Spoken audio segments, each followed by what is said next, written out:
I just feel like it's not going to be a surprise Okay, once 2028 starts going. I'm just saying it's not going to be a surprise though when the Olympics, when Team USA, doesn't make it to the gold game, because the way that the world is catching up is a real thing. Now, granted, ISO ball, you ain't gonna have it. If they could get Kyrie to maybe go on one little exit tour, I think we would be good. But there wasn't even a real point guard for real. Who's the point guard? Who's the point guard for Team USA this year? Was it Curry? Yes, it's Steph. So who's gonna be? And Devin Booker was his backup, right? Was his backup? Tyrese Halliburton was his backup. I thought he ain't gonna get in the game. He ain't getting in the game. He got hurt.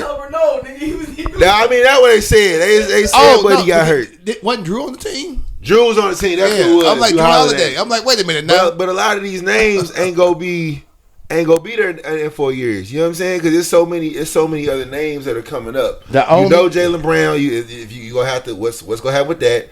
I think Kyrie should probably be on the next one. He won't. Probably won't. But you know what I'm saying? That nigga might go play with Australia. I'm just saying. He from Australia? Jaylen Brown? No. They step on Kyrie. Ain't Kyrie from Australia or some shit? They lived down there for a little bit. Yeah, I think his daddy played over. I'm just saying. Yeah, he lived down there for a little bit. Throw a loop in there and shit. And then you got motherfucking Embiid who's talking about he might not be playing with Team USA in 4 years. The only time I really like America is I like it around election time. That shit coming down now. Picking the side. Now the Olympics ain't even over, is it? Yes, nigga, the Olympics is done. But I'm still seeing shit with the Olympics playing no, wait a minute, stop. They had closing ceremony. I thought I saw some shit on there still. Olympics through, bro. I missed it. This shit lasts like a week, like it like a dead ass. I could have sworn I thought I saw like some 10 shit. Days. Maybe it was a repeat. Yeah, it probably was a repeat of some shit like that. But yeah, basketball wise, bro, the world is catching up. America, we gonna always win. Welcome to Just Post. America, nigga. Let's jump right in. Yeah. Thank y'all for listening as always. How y'all doing, man? Y'all really been supporting us. Y'all showed out last month with the amount of views as well as like the watching / listen hours. I'm super appreciative. I'm gonna ask y'all one more favor. Share that though. We need some shares. And we'd love to get some more subscriptions, but we do love those who do subscribe and watch. We appreciate you. Thank you. Yep. Right, let's talk about the Ant-Man. Let's go into you talking about basketball. The Ant-Man, Anthony Edwards says that the only era of basketball, he said the 80s and 90s when nobody hooping for real baseball. He a young boy, man. A young boy, you know what I'm saying? He Atlanta niggas is loud. Like I know I got a lot of partners. Oh, my fault. Go ahead. So then Magic Johnson comes out in his interview by Stephen A. And he was like, hey, Anthony Edwards said that nobody was good except for Jordan in the 80s and 90s. And he was like, I only discuss stuff with people that got rings. Yep. Flat out. I only debate with people that got rings. I mean, shit, to quote y'all boy Kendrick, sometimes you got to pop out and show niggas. You got to let them know, listen, bro, like you're all this wave about the league about to be yours, all this trash talk, you a flashy guy, you from Atlanta. A lot of niggas I know from Atlanta just loud. And you know what I'm saying? That's how I be. They talk. Original Atlanta, or his parents migrated to Atlanta. It's a different. I don't know the background story. You got to. But once you've been in Atlanta for so many years, you just Atlanta. Yeah, you know what I'm saying. Like so going with that. I mean, he got a lot on his shoulders. You feel what I'm saying? And then they got this whole thing. I don't ever like when they be like, oh, you got a certain amount of time to get it. He's going there. But what happens if he gets hurt? What happens if he gets a new coach? What happens if new players get traded? I've never been a fan of Rudy Gobert, to be honest. But you know what I'm saying. What happens if that don't work out? I don't like Karl Anthony Towns either. No, I can't. I hate Cat. Yeah, because he's soft. I don't know if it's soft. Man, maybe not. I don't know if it's soft. I don't know if it's soft. Let me clarify. I ain't gonna say he's soft as a man because I don't know anything about this manhood. But when Jimmy Butler was there and he won with the third string team and Cat was all in his feelings, if you got somebody that's a dog that wants to lead and willing to stay with his team, you got to get on board, boy. Yeah. Like Cat, you got to get, and you're doing a much better job. He's doing a much better job with Edwards. Yeah. Of chilling out. But that Jimmy Butler situation, they had a chance. They had a chance of really being next. Yeah. And truth be told, shit, and took his team away because it was supposed to be Cat's team. Right? You don't hear shit about Karl Anthony Towns no more. And I mean, not saying he's a terrible player. But that's what happened when GB got there and Cat was pouting and shit. True. And him and Wiggins. That's another motherfucker that just be like, boy, how the fuck? And niggas was mad that we traded him for Kevin Love. No, he had to go. Wiggins was a Cavalier, wasn't he? Got drafted by the Kansas. Yeah, I forgot. And about niggas that. was mad that we traded him. No, I don't. Listen, the one time I seen Wiggins, and I guess we going off Ant-Man a little bit, and I apologize. The one time I seen Wiggins show up and be like, oh, that's the number 1 draft pick. When he played with the Warriors, they won that championship run, and they played against Dallas. Wasn't he the MVP? And he was getting. Oh, no. Wiggins has never been finals. No. Wait a minute. Wait a fucking minute. I'm talking about. No. It's more so. Yeah, I don't know what that was. I don't know what that was. But he ain't never. He showed up. He was the MVP of that series. I'll say that. He was the MVP of the motherfucking Dallas series because the way he showed up and showed out against the Dallas Mavericks. Oh, Buddy went crazy. Was he the boy? Hey, Buddy went crazy, but he was never. Cussed out the he was never. I don't know what. Yeah, I don't know what that was. He was never that though. So we gonna go back to the original joint. We grew up. We're 80s babies, so we got to see. I got to see a lot of 80s ball, but I got to see the majority of 90s ball. Like I got to see the whole 90s. I was old enough to. And cognizant enough to understand basketball in the 90s. Stuff was the MVP. Yeah. Wiggins was solid, okay? Rightfully so, too. Yeah. But no, anyway, now, is the level of basketball different? Now, absolutely. But to say that it was bums in the 80s and 90s is crazy. Now, were there some plumbers in the 80s and 90s? Absolutely. Were there some guys who would not make the NBA today? Playing in the 80s and 90s? Probably so. Of course. Sure.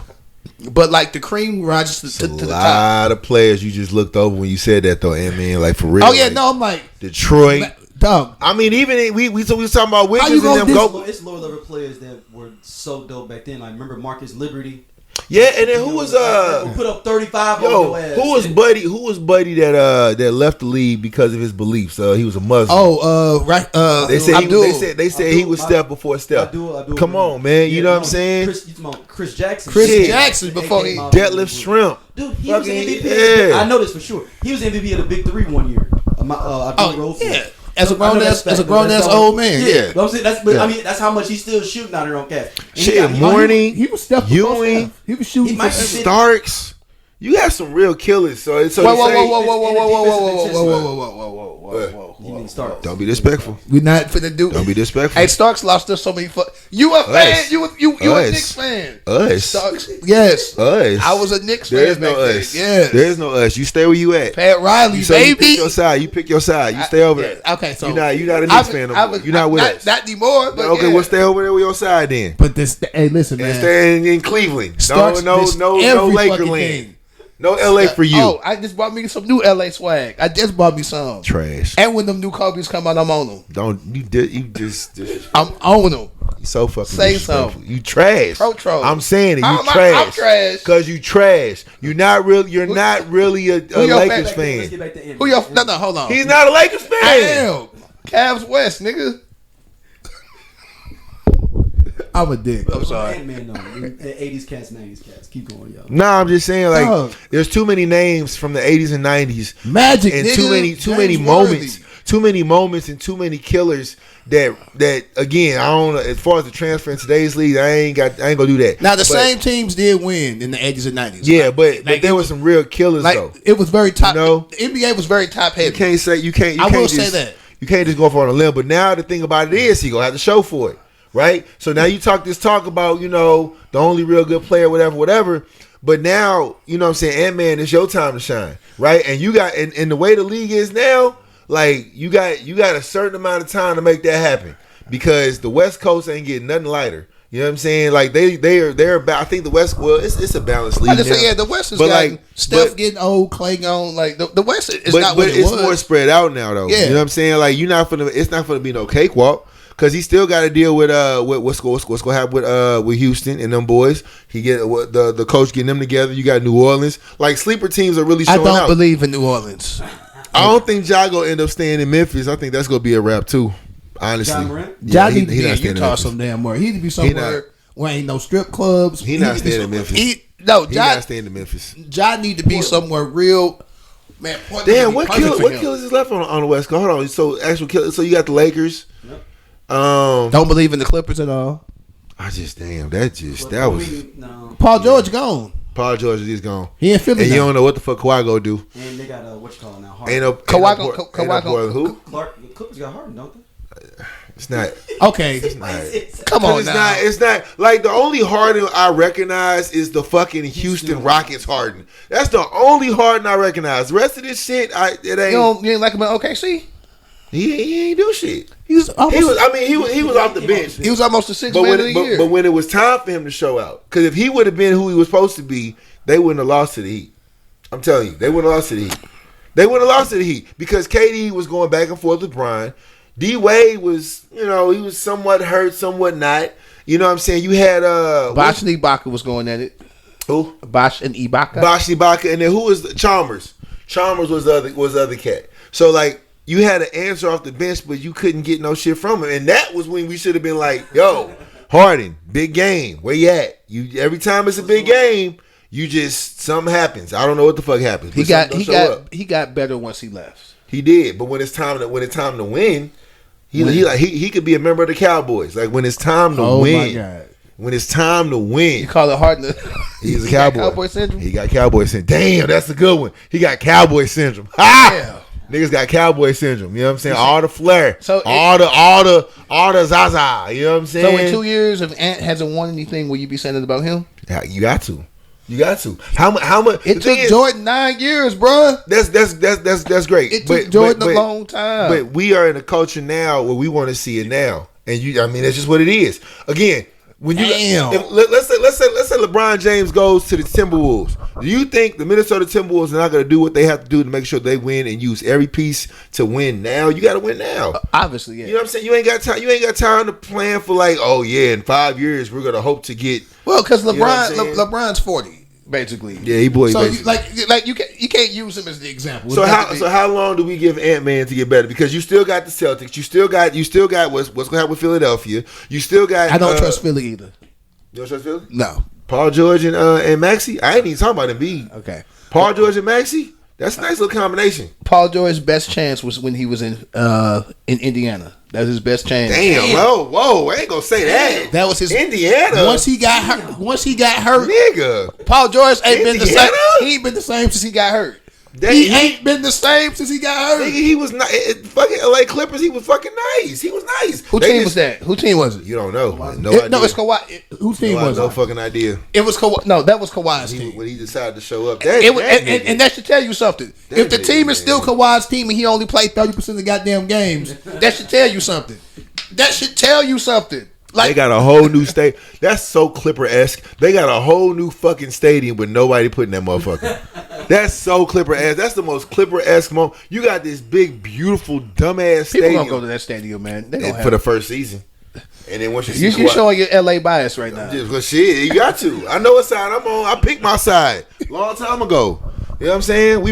I'm rolling with. You remember they put all them billboards out with Kawhi and Paul George? Nigga, I went to LA. I went to LA to go see my dog Dave. You know what I'm saying? Shout out Dave. Giles. Yeah. Grammy Award winner, by the way. But when we were down there, you could see the billboards. Like it said something about some prefer lights, others prefer like the street lights. Street lights to Hollywood lights. I'm like, that's the one you gonna go with. They were saying the Clippers was for the hood, like and the hood lost on some LA Hollywood. Now, granted, in recent times, the rivalry between the Lakers and Clippers, the Clippers have been winning. But when it comes time to matter most, to go past the Lakers and Clippers and actually get to a fucking conference finals, man, they ain't doing that.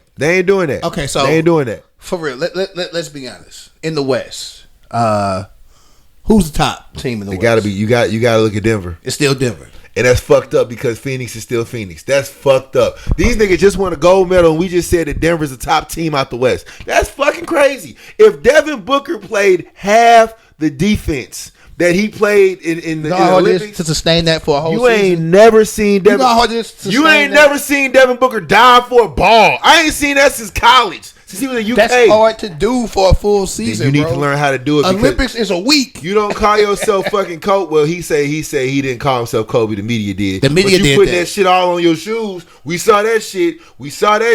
So don't sit here and not dive for the ball, not play 94 feet of fucking defense. You ain't never seen him do that. I was looking at this guy. Who the fuck is that? That was his role for this. Who is that? But he has a different role on the Olympic team. You need to up your role because the role you got ain't working.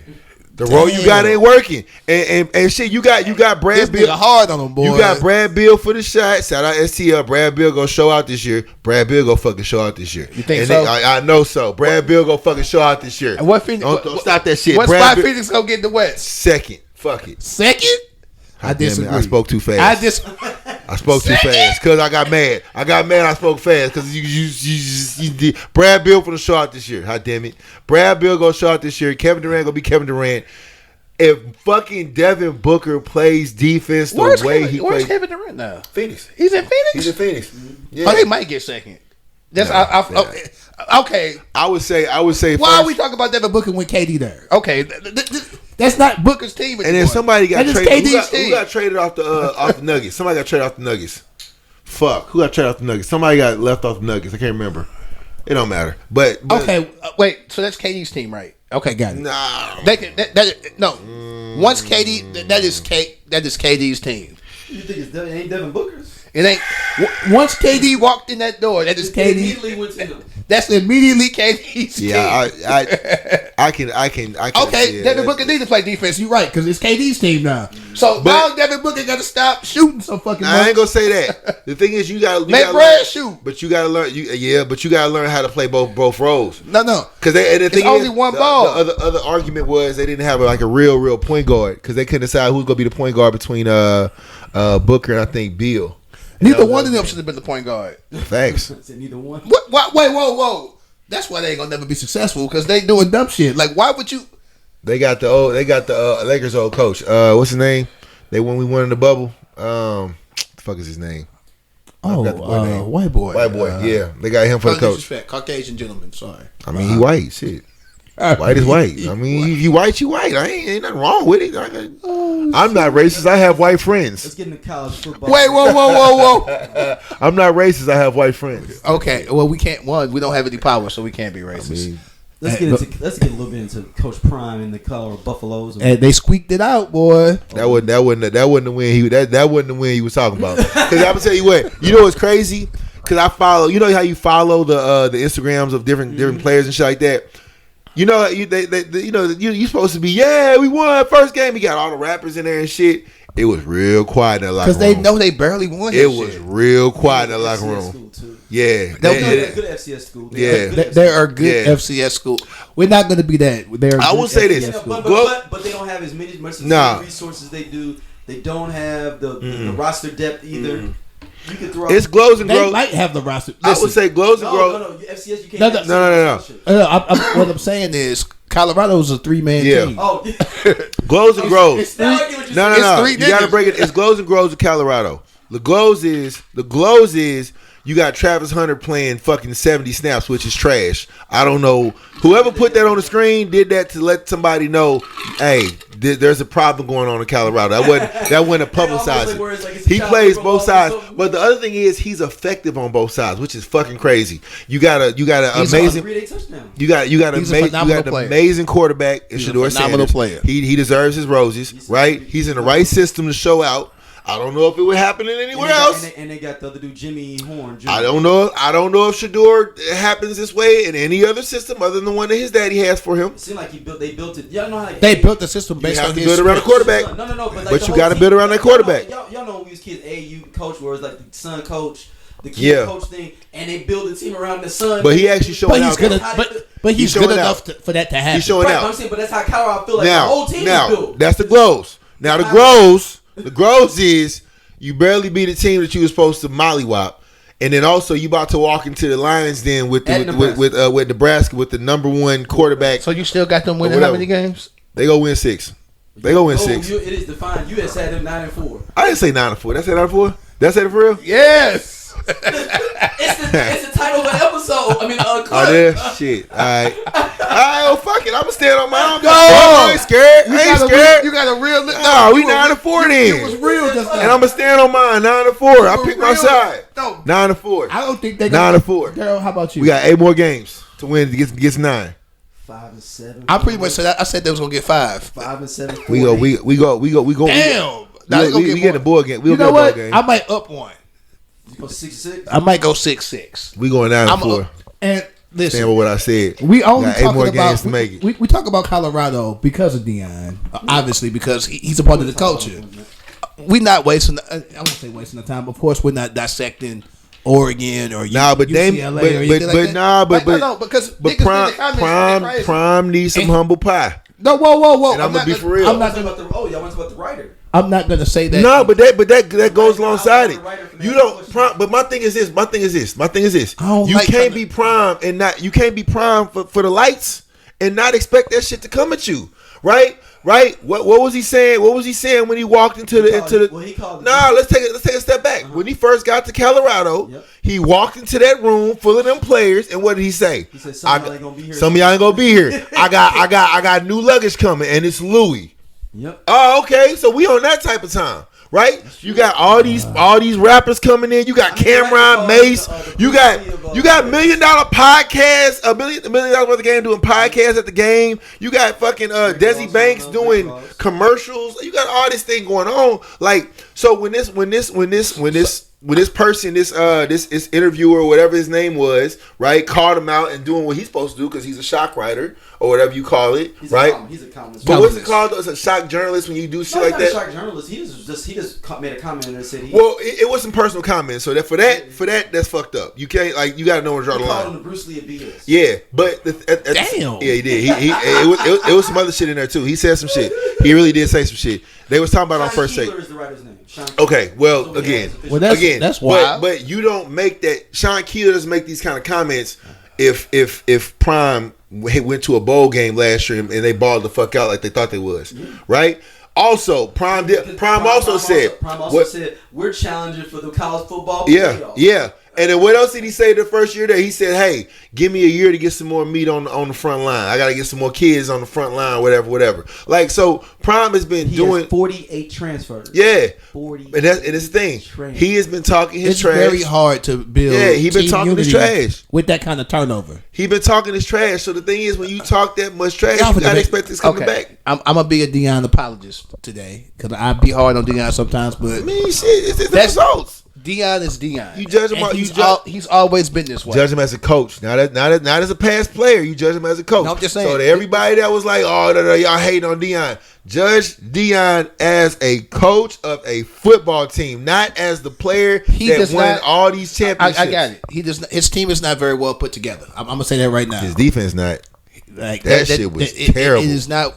It's very. Y'all that play sports that's in the comments, go. You know what I'm talking about. It's a 3-man team. And Deion, it's Coach Prime. You got one player.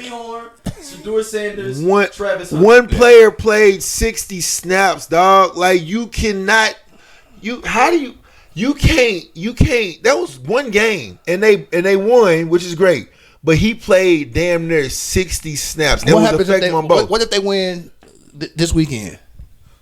I mean, great, but is that okay? Okay, cool. Let's say he averages 60 snaps a game. How long they gonna last all the way up to the last game? And then we didn't talk about yo. I ain't gonna say trying to save himself for the draft, but like that's prone to injury. Did he get hurt last year? Did Travis Hunter get hurt last year? He was out for 3-4 games. Exactly, because what the fuck was he doing? Playing 60, 70 fucking snaps. Because you ain't got somebody that you trust enough that can play one side of the ball. Like, granted, Charles Woodson did it, right? But not as many plays. But not as many plays. Like, definitely very effective. Very effective. Dude's a pure athlete. He got in what? You can't expect somebody to carry your team like that. You can't expect somebody to carry your team like that on 60 snaps. That's how many snaps is on the average of a football game? It gotta be around like 70, 80. I'm gonna say 70, 80. Like that's more than half the snaps that he was on. Buddy never sat down for the game. That's crazy work. Travis Hunter won the Heisman. I don't know. I think you gotta have some wins. They gonna have to get some real wins. Could he get it if they went 6-6? No, they got because politics involved. If he gets a pick, politics involved. He gets a pick. No, game and politics. 20 yards, Politics. 2 touchdowns. Politics. What's the record though? With all that you just said, no, the record got to be winning. They're not. You never had anybody win a Heisman that's not had a win record. There's got to be some wins on there too. You got to be some real wins. RG3 is the last person to have more than 2 losses. And win the Heisman. But they went to didn't they get a bowl game that year? Yeah. Right. That was the year that he was like, I think I just won the Heisman type shit, and he got blackballed out of it. We ain't gonna go down that pathway, but yeah, it's gonna be very hard. It's another football cat back in the 60s and 70s that won with a losing record. 60s and 70s. Okay, yeah, that's the land before time. Yeah, like we ain't talking about RG3 is the only one in like modern time. Well, no, I hope I'm upping my wins. I'm gonna give them one extra. I'm gonna up it to 6. 6-6. Yeah. 9-4. That's 9-4. That's insane. We go. Hey, you shoot for the stars. 9-4. Shit. Did we made a gentleman bet on this, didn't we? Okay. Cool. What we bet? It was a gentleman's bet. We didn't bet nothing. Cool. Okay. So yeah, nigga. So 9-4. You feel me? Yeah, because I was like, oh shit, hold on, wait. No, we didn't bet. Let's talk about y'all Ohio State Buckeyes. What's there to talk about? What's there to talk about? Champion. You fuck around going to we ain't gonna. Ohio State's record gonna be this year? Woo! Look, I ain't gonna hold you. All right, now look. This is what I'm gonna say. We gonna lose one game.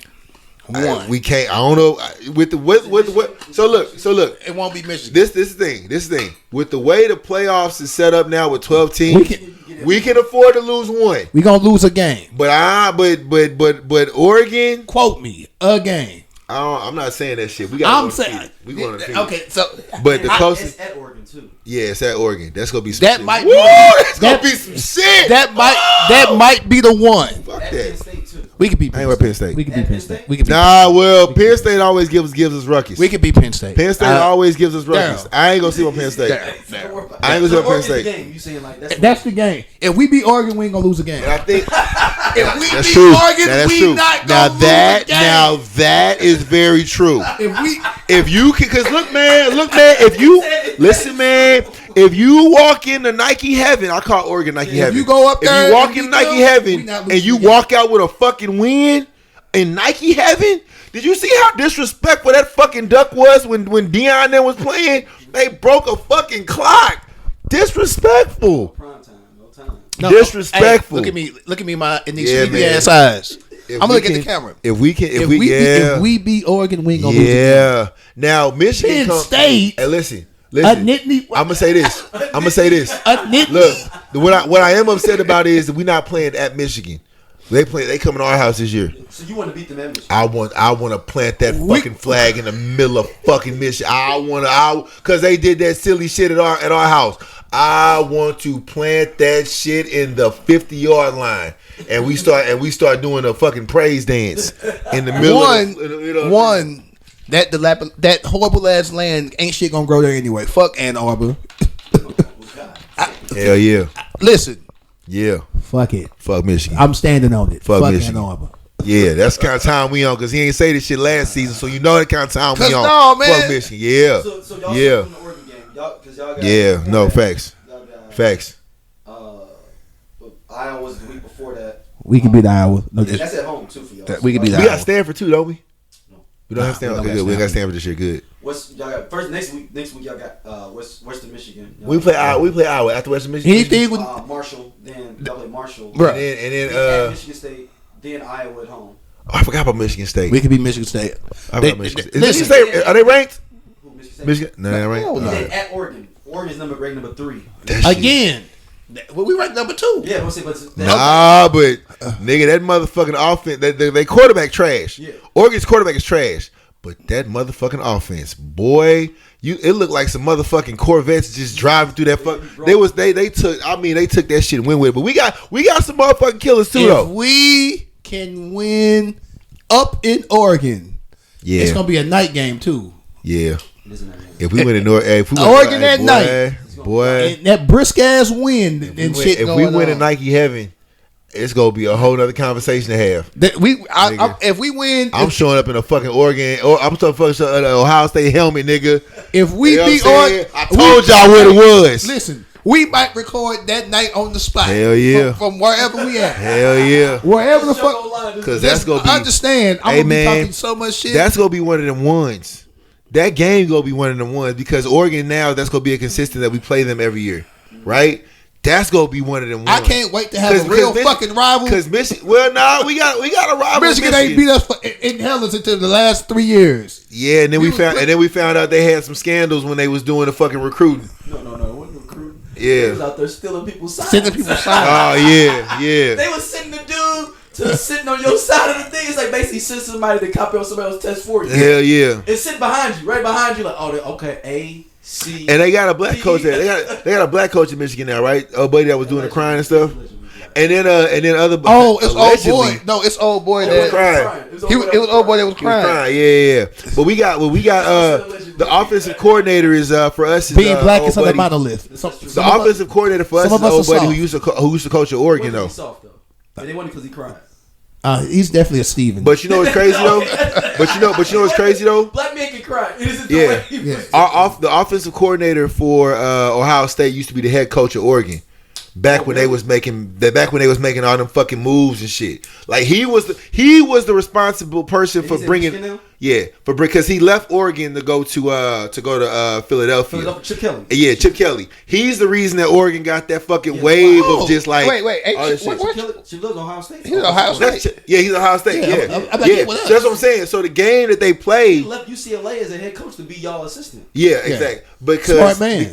Well, no. It's because if Ryan Kelly don't pull this shit off, I think it's one of them things of like, hey, I'm gonna be the VP. Still a smart man. Yeah.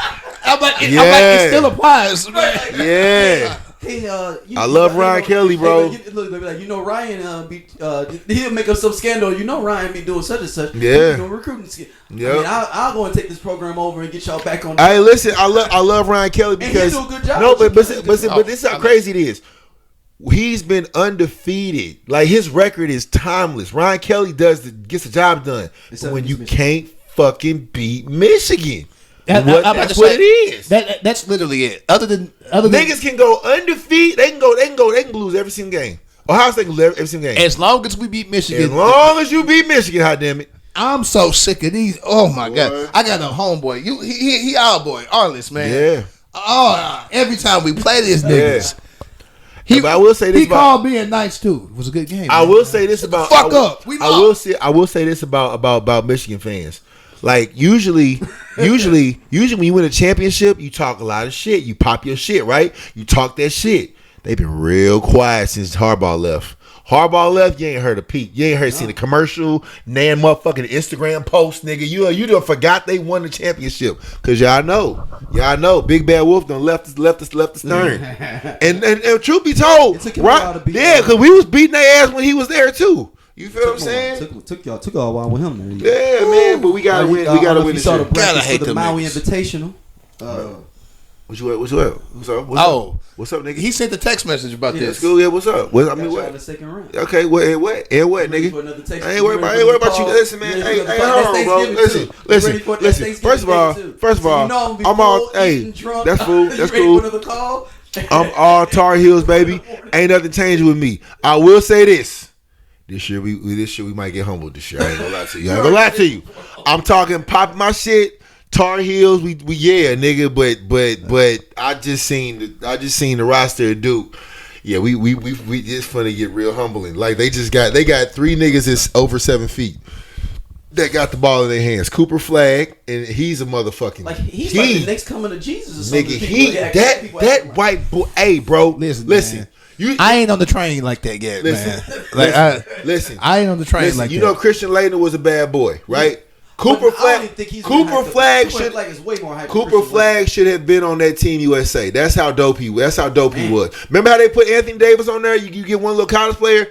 The way he was silently giving fucking buckets on that exhibition. So who would you replace off Team USA? Yeah.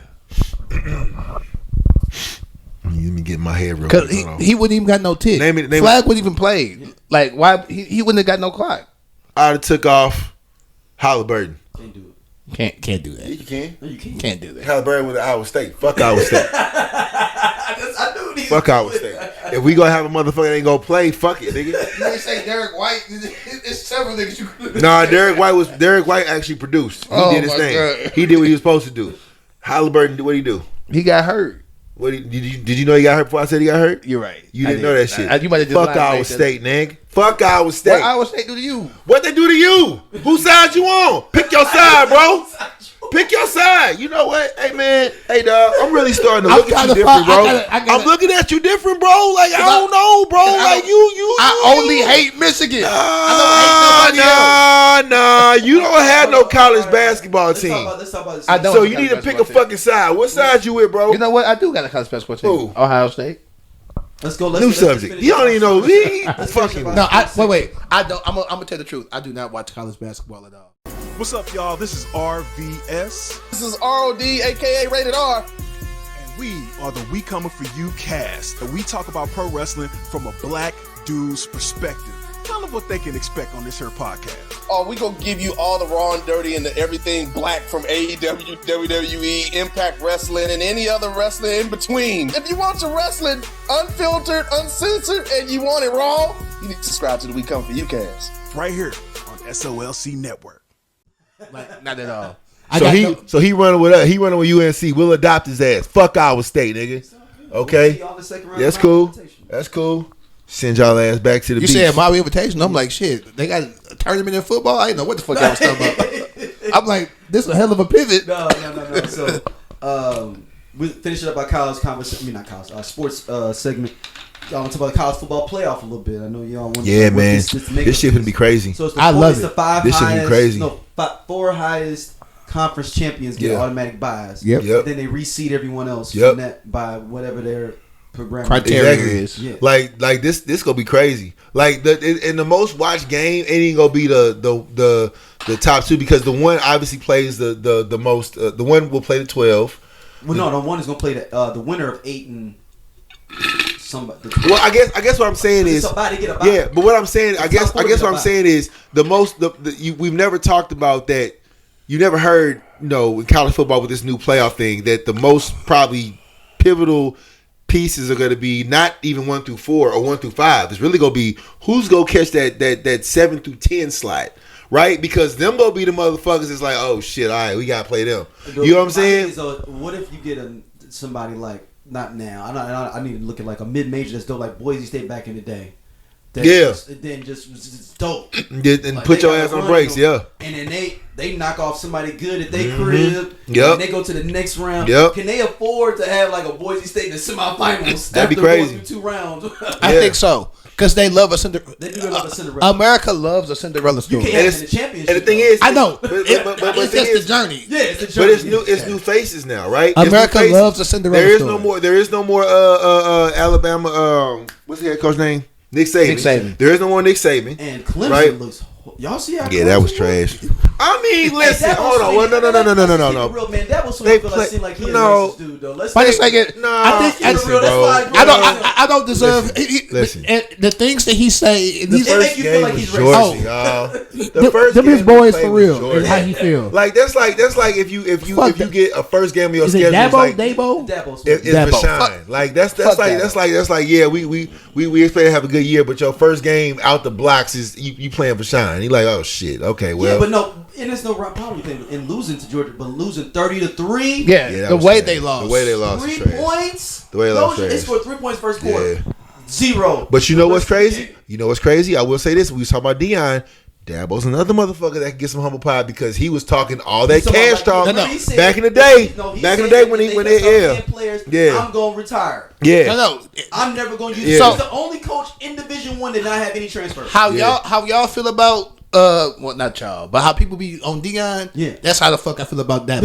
Yeah, Fuck but him. look, Fuck him. Dabo I wasn't was a big talking Nick that Saban year. fan either. That year that they beat. That year that and Nick Nick Saban Saban. at least a good wobble with you. Well, nah, but Nick Saban. But I'm gonna tell you this: Nick Saban, he wasn't for the NIL either. That's why he left. Yeah. That's why he retired. But he but he ain't hate on. He's like, no, them cats do need to get paid. Like he did a whole expose on the HBCUs. I remember that. No, But what I will say is that with Saban doesn't seem racist. when Dabo was going head to head with them talks about him versus Alabama and Saban him probably versus a Georgia. Closet MAGA though. He was talking all that major cash shit, right? It's that humble pie. Up front though.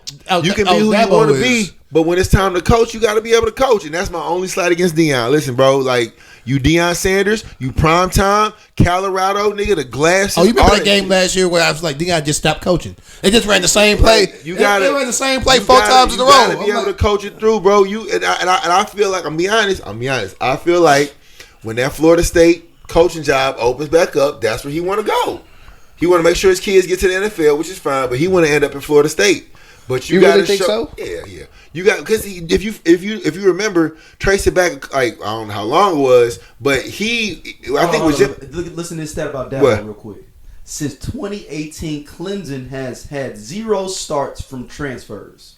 I'm sure because that's the so ego. That's 6 years. Pride is a motherfucker. Pride you is ain't the devil. had no transfers start. Pride is the devil. I mean, that's what he owned. He said, "Hey, that pride is a we motherfucker. recruit who we recruit, and that's who we rolling with." Pride is a motherfucker. But and what you say? But Deion, I don't like him. But Deion back in the day was trying to get that motherfucking head coaching spot at Florida State. I can't remember if it was Jimbo Fisher that he was going to be or the coach before that, but he was trying to get that spot. I would not have given him that job because he didn't have any. He had no resume. He had no resume. He didn't have so a what resume. he had to do? He had to prove himself in the HBCU realm.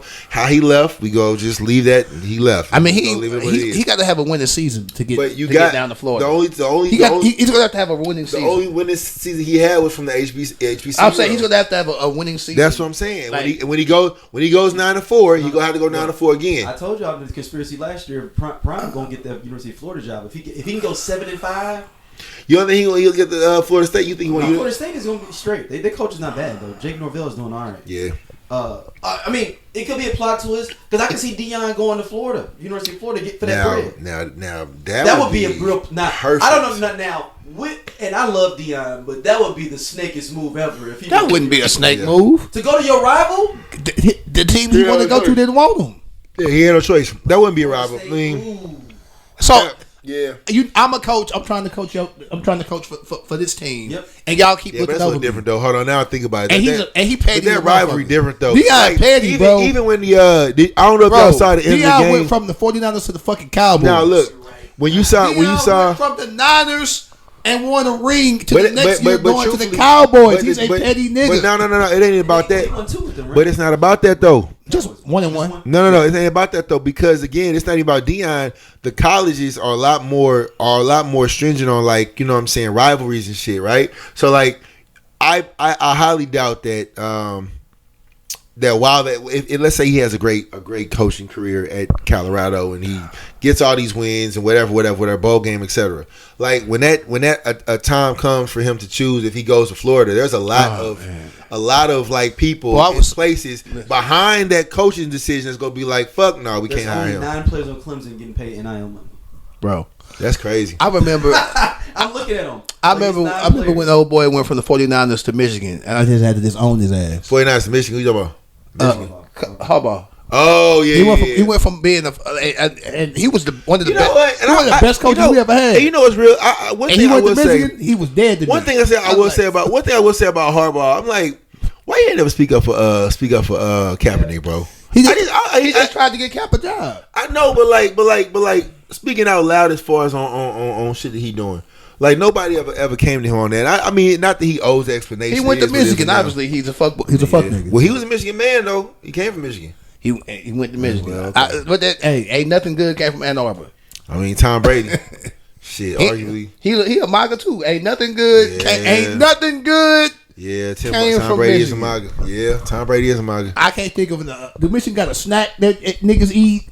A signature dish. I got to get this Michigan popcorn. Like they ain't shit. I gotta get this Michigan popcorn. They had Detroit had made cards and shit back in the day. Yeah. Eminem. No. I ain't a big Eminem fan either. Michigan ain't got shit I want. Yeah. Ain't shit in Michigan. Where I was like, I got to try that. I got to do that. Yeah, I don't know what's going to end up happening with the coaching situation, but I know that when you talk about that rivalry between, I lied. I do like Isaiah Thomas. When you talk about the University of Miami, he played for them. Florida State, and then the Gators, there's a real rivalry. Like even when you got like at the end of the game when I think Florida State played Miami. No. Look. Miami played the Gators. And then after the game was over, you saw players going up. Cause you know how you have recruits visit the game. Players was walking over to their recruits and being like, "Y'all don't want to go here. This ain't what y'all want to do. Y'all want to." And like they had to like say, "Stop talking to our recruits. Hey, look, you want to win? You come over down this way." Yeah, like bro, it's a real thing. But the best analogy is if Prime went to Florida, it'd be like Harbaugh went to coach at Ohio State. You can't do that, man. Hey, I mean, if there's anybody that would do it, it'd be Deion. If there's you already proved your example with the Cowboys and 49ers. The fact, and we offered to pay. It wasn't even no situation where we didn't offer to pay this nigga. He didn't want to go prove he could do it with the other team. Now he with the Chargers, right? Chargers. Oh, you talking about Harbaugh? Harbaugh, yeah. I think people were saying that if he gave Kaepernick a job, they could get Kaepernick back on the field. I'm like, that doesn't make sense. It's not. I said, y'all just saying that. Listen, man, Kaepernick is still saying that. You know, I'm still waiting for that call. I'm like, Cap, listen, bro. It's done, bro. I hate to say it. Hey, listen. I hate to say it. My brother in Greekdom. You sued the NFL. And I hate to say it. Yeah. You're not finna sue me and then I give you a job. That part. That's the part that I agree. I'm like, listen, Cap. Like, you're not about to. I cut you a check for whatever undisclosed. I think it was an 8-9 figure amount, right? We gave you the money you wanted, right? You had Jay-Z and all these other motherfuckers talking for you. You got paid, nigga. Hey, you made it to the Super Bowl. Live in it. That's it. Yeah, no, seriously. I just can't imagine suing a company and then thinking they're gonna still leave me with a job with that company. Like, that's a wrap. You already give up. You might as well. That's done. That's a wrap. And it's unfortunate. It's a tragedy. Yeah. But once the suing happened, I just was like, he's never gonna work there again. Yeah, he's done. I just can't see on that point. Or no owner being like, you know what? And then when they had that. Oh my God, what's it called? It was like he had like every team in the league come to check Kaepernick out, and Kaepernick was like, "Nah, I ain't doing it," and he did his own. Yeah, workout. That was the other part. Dog. I'm like, okay. And you know what? You know what's crazy? I remember Stephen A. spoke on that. A lot of people was ragging on him for saying that. But my thing was, bro, like, if you got all these motherfuckers coming to see you, and you go change it the day of, talking about, yeah, we going down here instead. What? What we doing? You know what I'm saying? Are you serious about what? Because at some point you gonna have to. I mean, not play the part, but you gonna have to like be like, yeah, I'm Kaepernick, but at the same time, hey, we make the decision to hire your ass. So yeah, you him, but nigga, you can be him right there at this motherfucking high school and just be that. You know what I'm saying? Throwing footballs to motherfucking receivers who are in the league. You feel me? And they go to training camp because why? They're hired by the league. You're not there yet. Imagine I've had some bad jobs and some good jobs. I couldn't imagine suing my current job, and then being like, okay, but I still work here. Yeah. Like, you know how awkward that would be. Yeah. And I got I work for a nice company. Like they a big company. I couldn't imagine suing them. I mean, he got a nice. And then go try to report. And then like showing up the next day and being like, okay, how many clients I got today? Yeah, he got a nice. He got a nice check too, bro. In any other field, that's he got a nice check. That's too. Ridiculous in any other situation. Like, I don't care if you do marketing, if you work in finance. No, it's just that. Yeah, I expect not to be going back there. I'm not coming. Like, it's not even retaliation. I sued and won. I sued because the practices were fucked up. Mm-hmm. Why you want to work for a fucked up ass system? Yeah.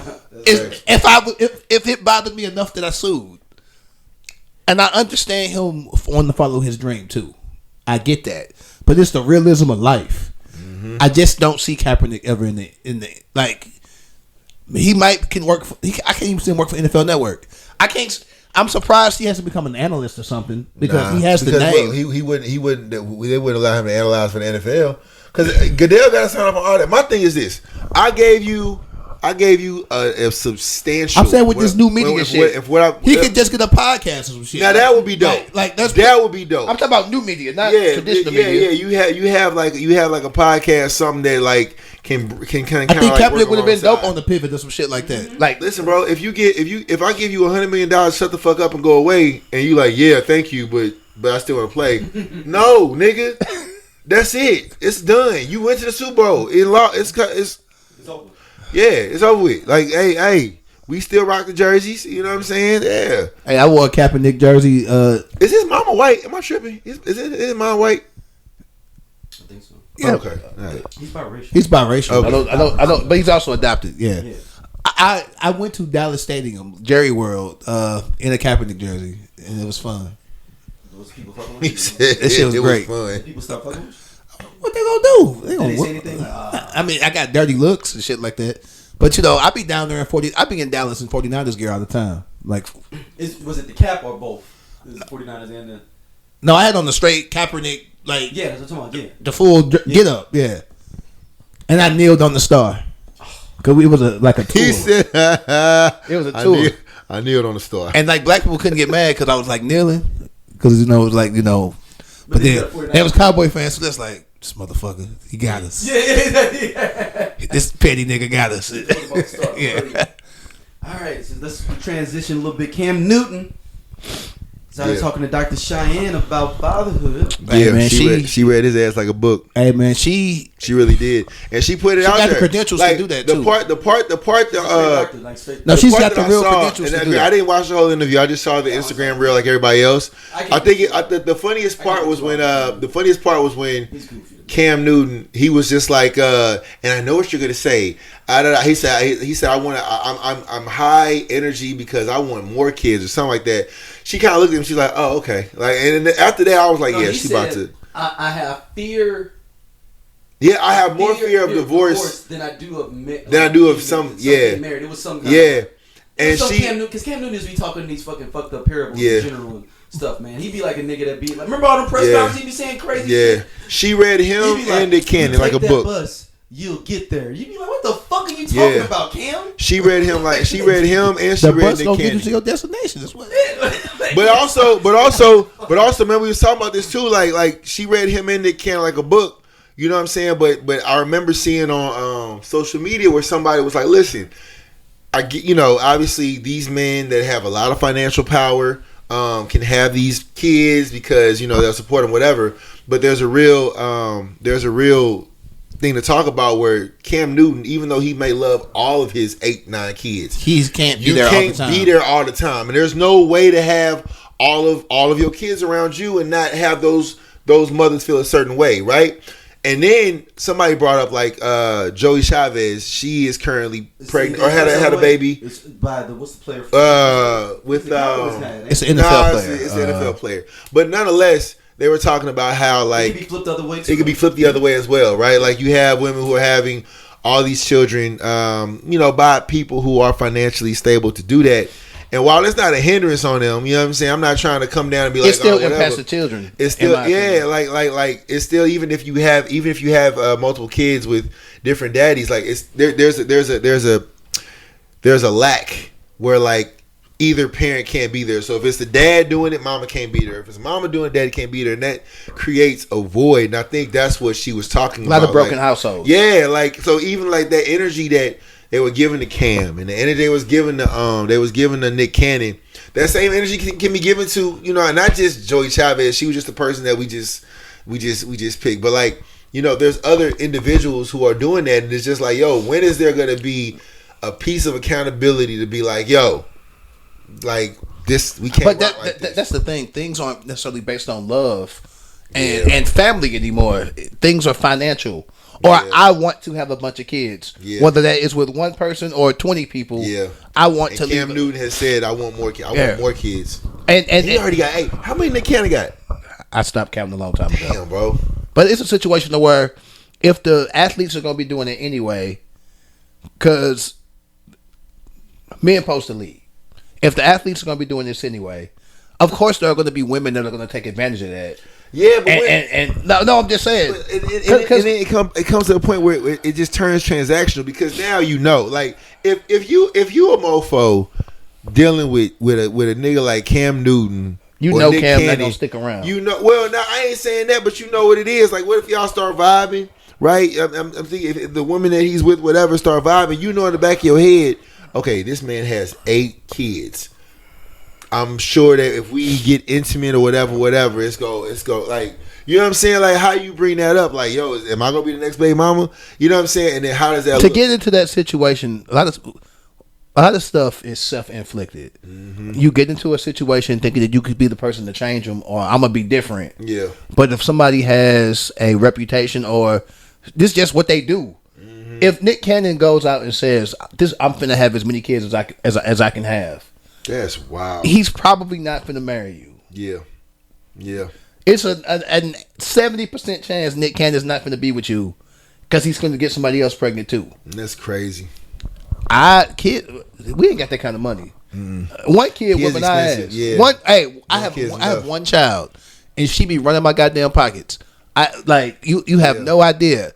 I couldn't be like I can't imagine that lifestyle. And just again, but and I'm not in his day to day, but he's not hitting. I'm saying him like Cam Newton and Nick Cannon aren't feeling that lifestyle. Like they don't. So I'm sure there's a nanny, there's a maid, butler, whatever. They don't got to deal with what regular folks got to deal with. But the thing is though, like there's a bond when you dealing with changing them diapers. There's a bond when you dealing with going through them tantrums and meltdowns. There's a bond when you dealing with I'm gonna take him to school today. I'm gonna take her to school today. Like there's a real bond behind that you miss. And as you just being like, yes, I'm the father, send all my kids to me. Like there's still a miss because what happens when they leave?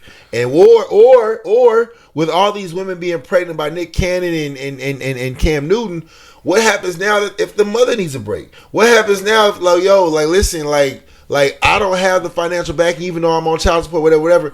I don't have the it's resources. Not even financial backing. Yeah. I might not have the emotional backing. I don't have the emotional backing. You're a single parent. Backing to do that. Yeah. Like that's stressful. You don't have the same amount of resources to be like, I can just send him to his dad. Like, no, that ain't how it works. So it's a matter of just being conscious about that. It's a tough situation. It's scary. No, it's scary that Nick Cannon and motherfucking Cam Newton don't have a mental to be like, I'm probably doing too much. Even if you don't care about the woman at all, if you don't care about your child's mother, think about that impact that this kind of lifestyle can have on your child. Facts. Growing up. Yeah. I have a famous father, and I know who he is, and yes, I'm financially secure or whatever. Mm-hmm. But then when it's time for a game, because I want to follow in my father's footsteps and play football, or I want to act, so I'm in a play, or some, because Nick Cannon was an actor. Yeah. And Nick Cannon having another baby right now, so he can't be at the game. Yeah. Like, those are the kind of things that start to add up. That's the type of shit that I would think about. And not to mention, you got multiple kids, so it ain't just like you just planning for one weekend. Like, what happens if one kid in Atlanta, because football season is the same time, and then one kid in Chicago got a game, and then it's just a lot of football season is the same time. Mm-hmm. High school football is on Fridays. Yeah, what you gonna do? Yeah, if you got 2 sons and they both got games, and like you said, one live in Chicago, and they like if you go to one game, somebody gonna be missing. The other child feel like, oh, he playing favorites. Yeah. If you miss both games, you a deadbeat. Like, this is the type of shit that I would think about. Because I'm like, shit. Yeah. There's only so much time in the day. 8 kids, bro. That's... Dog. I was the oldest of 8 in one household. They were 8 us in one house. And that shit was stressful. I couldn't imagine if I lived in fucking Boston and the other... Like could you... Like, that shit... Yeah, that's a lot. That's a lot to take on. That shit's insane. That's a lot to take on.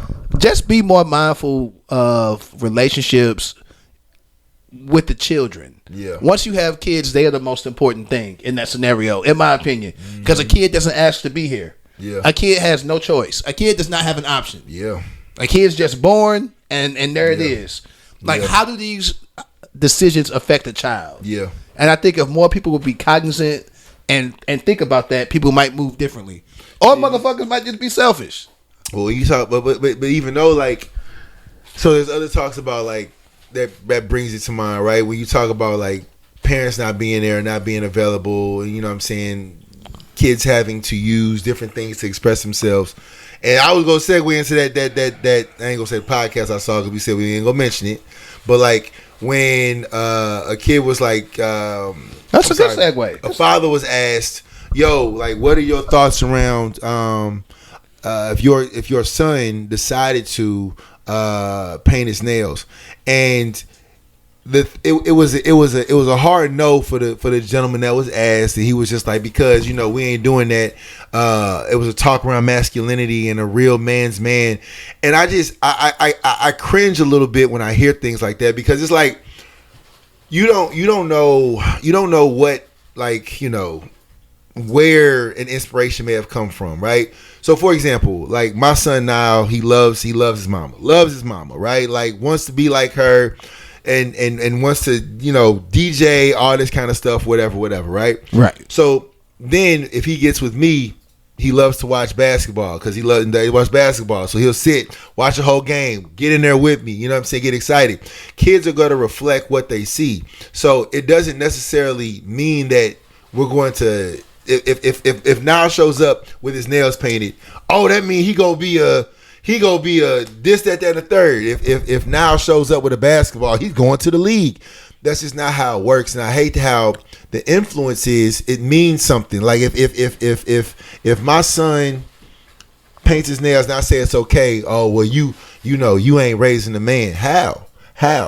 And not to mention, there's other people that we both know who have children who have decided to come out and say they love differently. So does that make then the father less of a man? Because in my mind, a man, right, whatever the term is and whatever each individual's our head, a man shows up to be a voice for those that maybe can't be they can't speak to it, right? So if you have a young mind who is expressing themselves, and I like to draw. Well, we can't do that because we men out here, we tough. And I mean, what I'm saying, you take the bravado a certain way, but it has to come to a certain point where it's like, look, like raise my mind. Let me speak for myself. I can't speak for y'all. No, speak. Raise your child to be a great human being. Raise your child to be emotionally available. Raise your child to have emotional intelligence to speak up for something that they believe in. Like that's how you raise and break bonds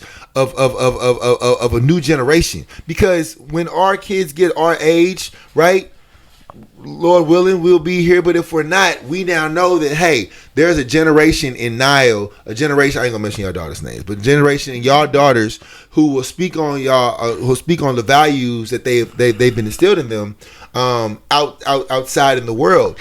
And when you get to a point where it's like, nah, I ain't painting my nails because I want to, because a man don't do that. Like you have women who cut grass. So does that mean? So I remember. Let's take a step back.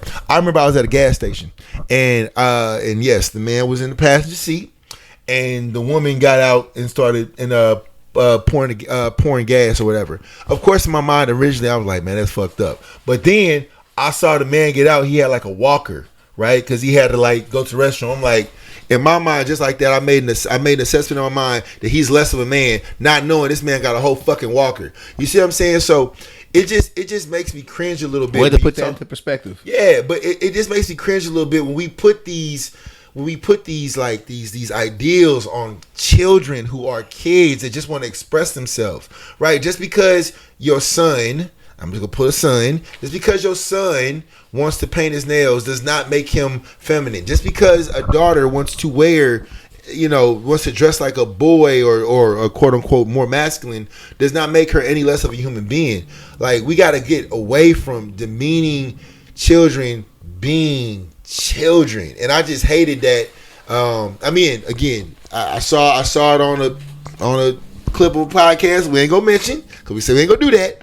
But it's like for the level of where y'all of this podcast where they're trying to reach, but that's scary to me. But this is something I'm a step in. No, that's cool. Yeah. My fault. Yeah, go ahead. No, you good, bro. No, that was very passionate and very. It's just very well because said. It's scary because again, that podcast that we're speaking about they are speaking to dads. I ain't gonna say the name. They're speaking to dads, and it's like for y'all to have this influence. It's scary to think that this is the influence that you push out. Yeah. A lot of us were raised, even if we were in a single parent home. This is what men do. This is what women do. Yep. Gender roles were very defined. Yep. For me. Yep. When I was young, I was not really cooking or not really cleaning up the kitchen or no shit like that. Yeah. I took out the trash. I killed shit. I changed light bulbs. The sink messed up. Let me show you how to fix this. The toilet stopped up. Let me show you how to fix this. Yep. Like, I was taught, you go cut the grass. You go do this. You go do that. And, that's just how I learned shit. Exactly. Then I get older and I get an apartment and, nigga, if I wouldn't have actually taken cooking classes in high school, because all the girls was in cooking, I like being around girls, I'd have been fucked. Because until you find a mate, nigga, it's some shit you gotta do. You gotta clean up your own shit. You gotta know how to fucking, don't no woman want to be around no dirty ass niggas, or you gotta fucking know how to do shit. Facts. That I really didn't know how. I had to learn some shit as an adult, and a lot of men have to go through that. Yep. Like, because we don't know shit about design. Exactly. Our electronics be fire ass TV, great speaker system.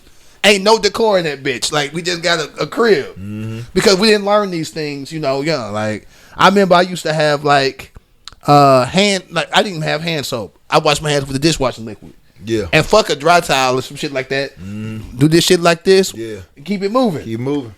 Back to it, yeah. And women are taught certain things, or at least were taught certain things. And I never thought about picking up a dowel to learn how to do hair. Yeah. Till I had a daughter. And Amber sick, and by the time, whatever, I got to do my daughter hair. Yeah. Like, and I got to look up a YouTube video. And even on that note. So she won't go outside. Looking crazy. But am I less of a man because I learned how to do her hair? And that's what I'm saying. Fuck no. And that's what I'm saying. You being a leader, right, should be what it's attached to. And I hate that. Even the frame around gender roles, I hate that. But it is what it is. No, but that's just. I'm not saying you said that. Yeah. But then the other piece about that is, so for example, my son, right? He I don't know why he loves it, but he likes to watch births. Like, he will sit and childbirth. Yes, he will sit and I said I would have one time. I was like, let's watch it. Well, his mother's a doula. Cool. So he will sit and watch a whole birth and be like, that's that, that's this, that's that, that's that. And I remember one time we went to a you might have a doctor. Look, but let's stay there for a second, right? Let's say my son goes through that. He starts being this is that.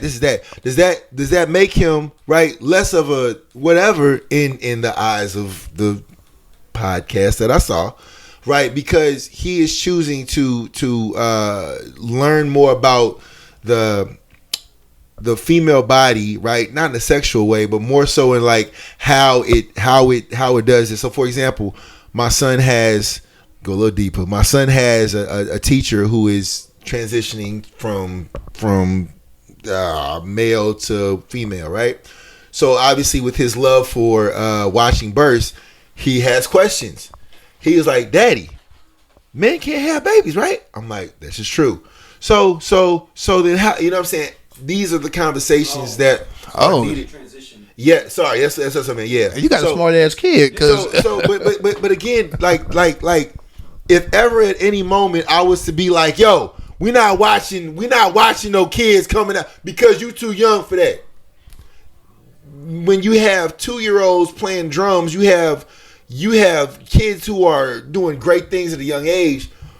Why are we diminishing that? So to the podcast and to the people that were on there talking about, I can't have my kids painting his nails. How do we know that he wasn't influenced by an athlete that he might like? And why, if that athlete is somebody he likes, it has to be something else other than, I just like this athlete. And two, okay, you feel me? I want to look like my favorite basketball player. I don't know. Clothes. Okay, I'm gonna be real. Yeah.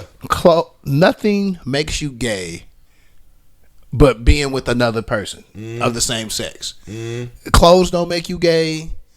I mean, shit. I watched Dennis Rodman do all kind of crazy shit when I was coming up, And I used to like Dennis Rodman. Dennis Rodman was. I never said I'm gonna put on a dress too. Dennis Rodman was one of them boys. But if I wanted to put on a dress, outside, I had hands. I would have just whooped the nigga ass for saying something crazy to me. Because if you got hands, you let your hands talk. Yeah. Young Thug is Young Thug. When he first came out, right? He was wearing dresses, yep, and listen, yep. Rich Homie Quan was like, I ain't on that gay shit. Yeah. And we ain't heard from Rich Homie Quan since he alive. Yeah. Yeah. But then people are going to express themselves. Yeah.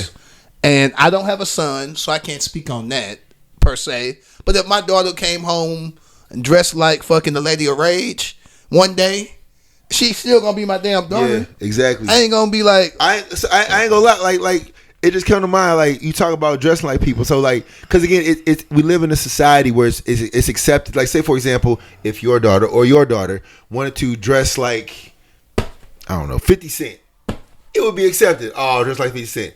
If my son now said, "Daddy, I want to be Sexy Red for Halloween," yay! Well, okay, hold on, we gotta.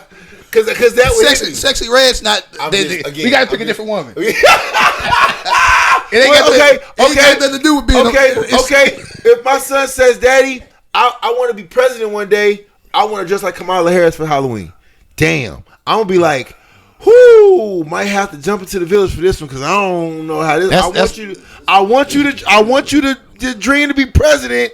But now I gotta think. Okay, you feel? Hey, no, this is a heavy talk, and that's the real thing. Like, but no one never said Martin was gay when he was Shanae. True. Like nobody never was like, oh, but that's Wanda. Oh, Wanda, great thing. But again, like, so I mean, I see both sides. But like, think about it. We're living in a world where there may be a black woman president, right? You have inspiring young minds who are like, I want to be a president like Kamala Harris. I want to be like Kamala Harris for Halloween. Oh, okay. And that's when you be like, okay, right? Now, it takes a different mindset. Versus worrying about like paint on nails. This is me being me and being very vulnerable. My daughter don't know shit about Barack, and I'm sure your son doesn't either. This is when I might pull up some pictures or video of Barack as a black male president, so he knows that there's another alternative. Yeah, of course. Out there. Yeah. It's like, because I mean, I still got to be a father and be like, oh my bad, but you wasn't even on this earth. Yeah. But we had a black man president too, Barack Obama. Here he go, and here goes some of his speeches. Crazy, yeah. So like I'm not gonna judge my child and try to reprimand my child per se. Right there. But I would definitely be like, hey, you probably don't even know this. Yeah. But look. Yeah. Here's a black man and that right there. No, that right there. And that's not me trying to No, it's not. But that right there. Trying to control my child. This been like, it's not showing both sides of the coin. Showing both sides of the coin. Now, that right there. If she, I'm pretending I have a son. Yeah. If he still was like, but no, Kamala doper. I got to sit down and have a talk. Yeah, myself, I got to sit down and be like, there you go, right there. We as grown-ups, that's perfect. Aren't necessarily all the time even concerned about the child. Yeah, how are people going to perceive me as a parent? Yeah, for this kid. For allowing my child, a kid, right? Like, but they be like, how you gonna let your kids wait? Like, and I think that's a bigger, that's a bigger thing to a lot of people. The outer image of what my child wants to be. You do not know why he wants to dress like a president that for this reason is going to be a woman. It would be even more flag if I'm a black man and my son say, I want to dress like Donald Trump, daddy, right? But somewhat be accepted because he's a man, he sees a man. No, like, you feel what I'm saying? There has to be. Like, you feel what I'm saying? It's like almost like, I get it. That'd be more accepted. Yeah, I would be more accepted. The fact that your son want to dress up like a president that happens to be a woman or a gangster that sells dope in the street. That would be an alternative for both for me, because I feel like I need to show my child that the world is bigger than what he sees. Yeah. So if it was a gangster, I would be like, well, this guy right here used to sell drugs too. Mm-hmm. Now he's a millionaire, and it'd be Jay-Z or somebody. Mm-hmm. Like, this ain't got to be the end all be all. Yeah. Or I just saw a video, literally, and it was some father and his son was good at sports, good at football. and a white guy walks by and it's like, oh man, he's great, he's got hands. Your hand's gonna take you far. And the son's like, yep, I'm going to the league. I remember that. Blah blah blah blah blah blah. And then the father was like, but listen, these hands could do so much more. Have you ever thought about what else you could do? Yeah. And he showed some other prominent black people in like politics, finance, owners, an astronaut. Like your hands can do so much more. Yeah. Don't limit yourself. So even when it comes to whatever, us as parents are to we're supposed to expose our kids to different things. So hopefully they pick something that they like and go towards that. Be it sports, be it a profession, a hobby, whatever. And at some point, if we've done a good job as parents, we have to trust that when our kids are old enough to start making decisions, that they're making informed decisions. I'm not talking about a 10-year-old per se. I'm talking like a 16-year-old. Yeah. If I've done my job as a parent and instilling morals and values and you know, this, yes, you could do this, but you could do that. When my child starts making decisions, all of that is not a reflection on me per se, but some of it is. Yeah.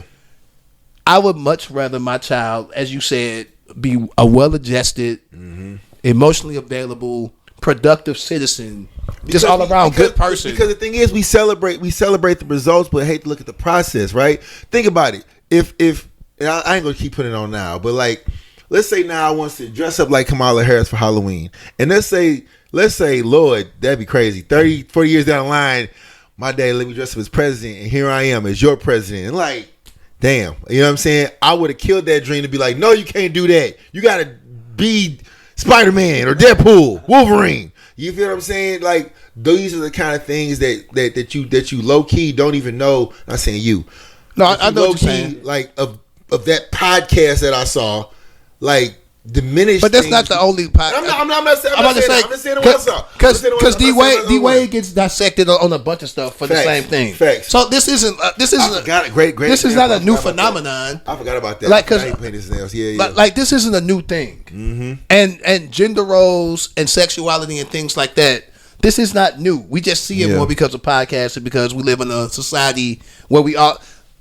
There's shit that we say that I know because I read the comments that people can't stand some of the shit that we say, and you are entitled to your opinion. Like saying Cavs West. That does not make but that does not make my podcast a horrible or terrible or that I'm even trying to influence people.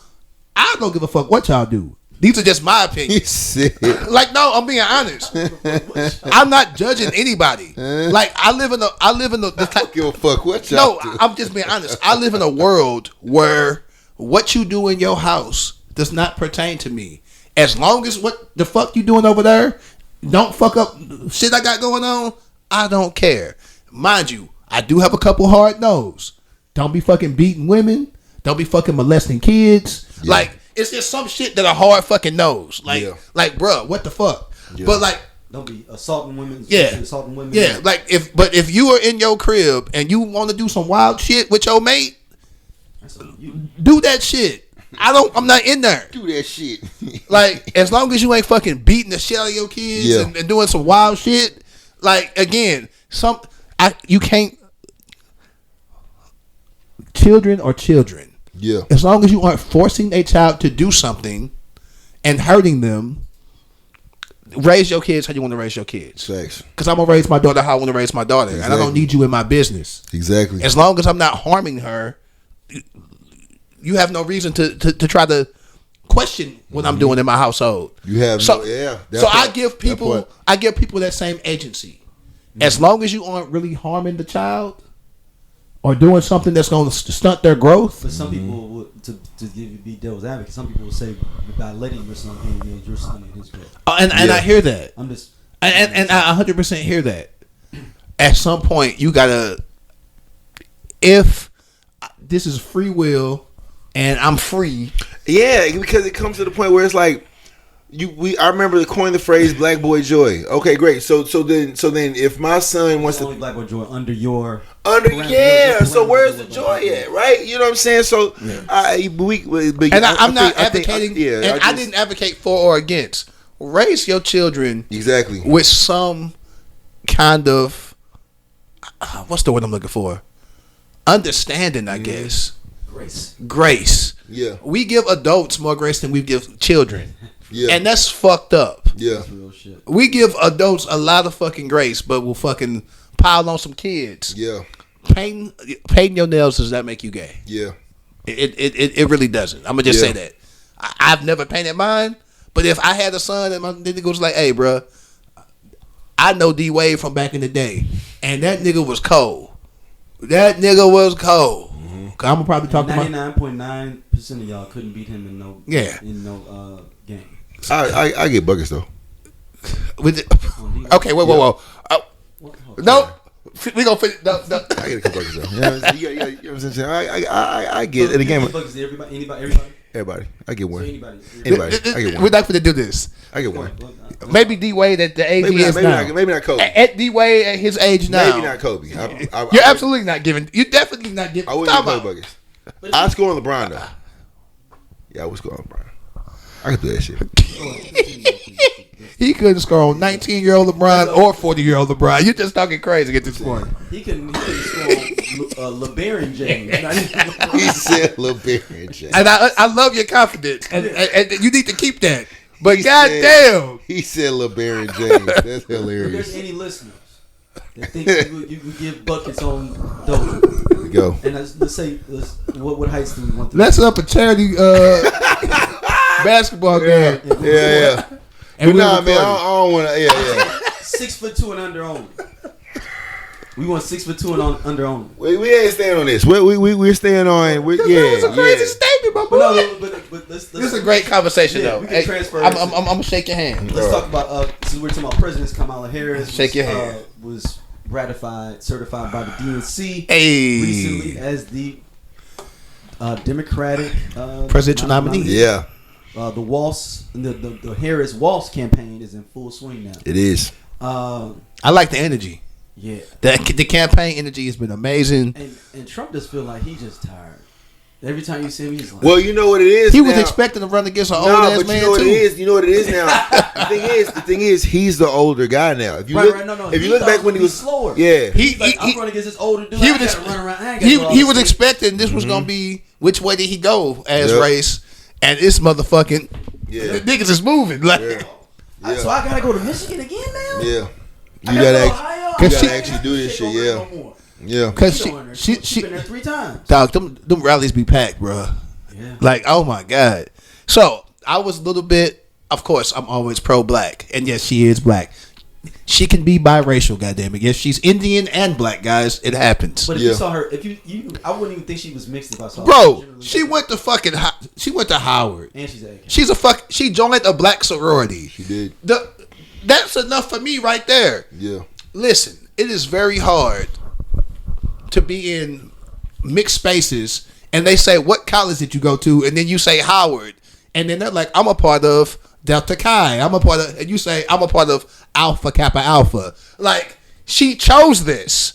She wasn't forced to do this. Yeah. She chose to go in black spaces because she's fucking black. That does not mean that she can't do Indian shit too. When you're mixed, you get to do two things. You motherfuckers be celebrating goddamn me St. Patty's Day and you ain't fucking Irish. You motherfuckers love Cinco de Mayo. Don't even know what the fuck. Actual Mexicans don't even celebrate Cinco de fucking Mayo. We celebrate this shit here in America. But y'all mad that a motherfucker is biracial and chooses to do shit that both races do? Y'all not that fucking simple.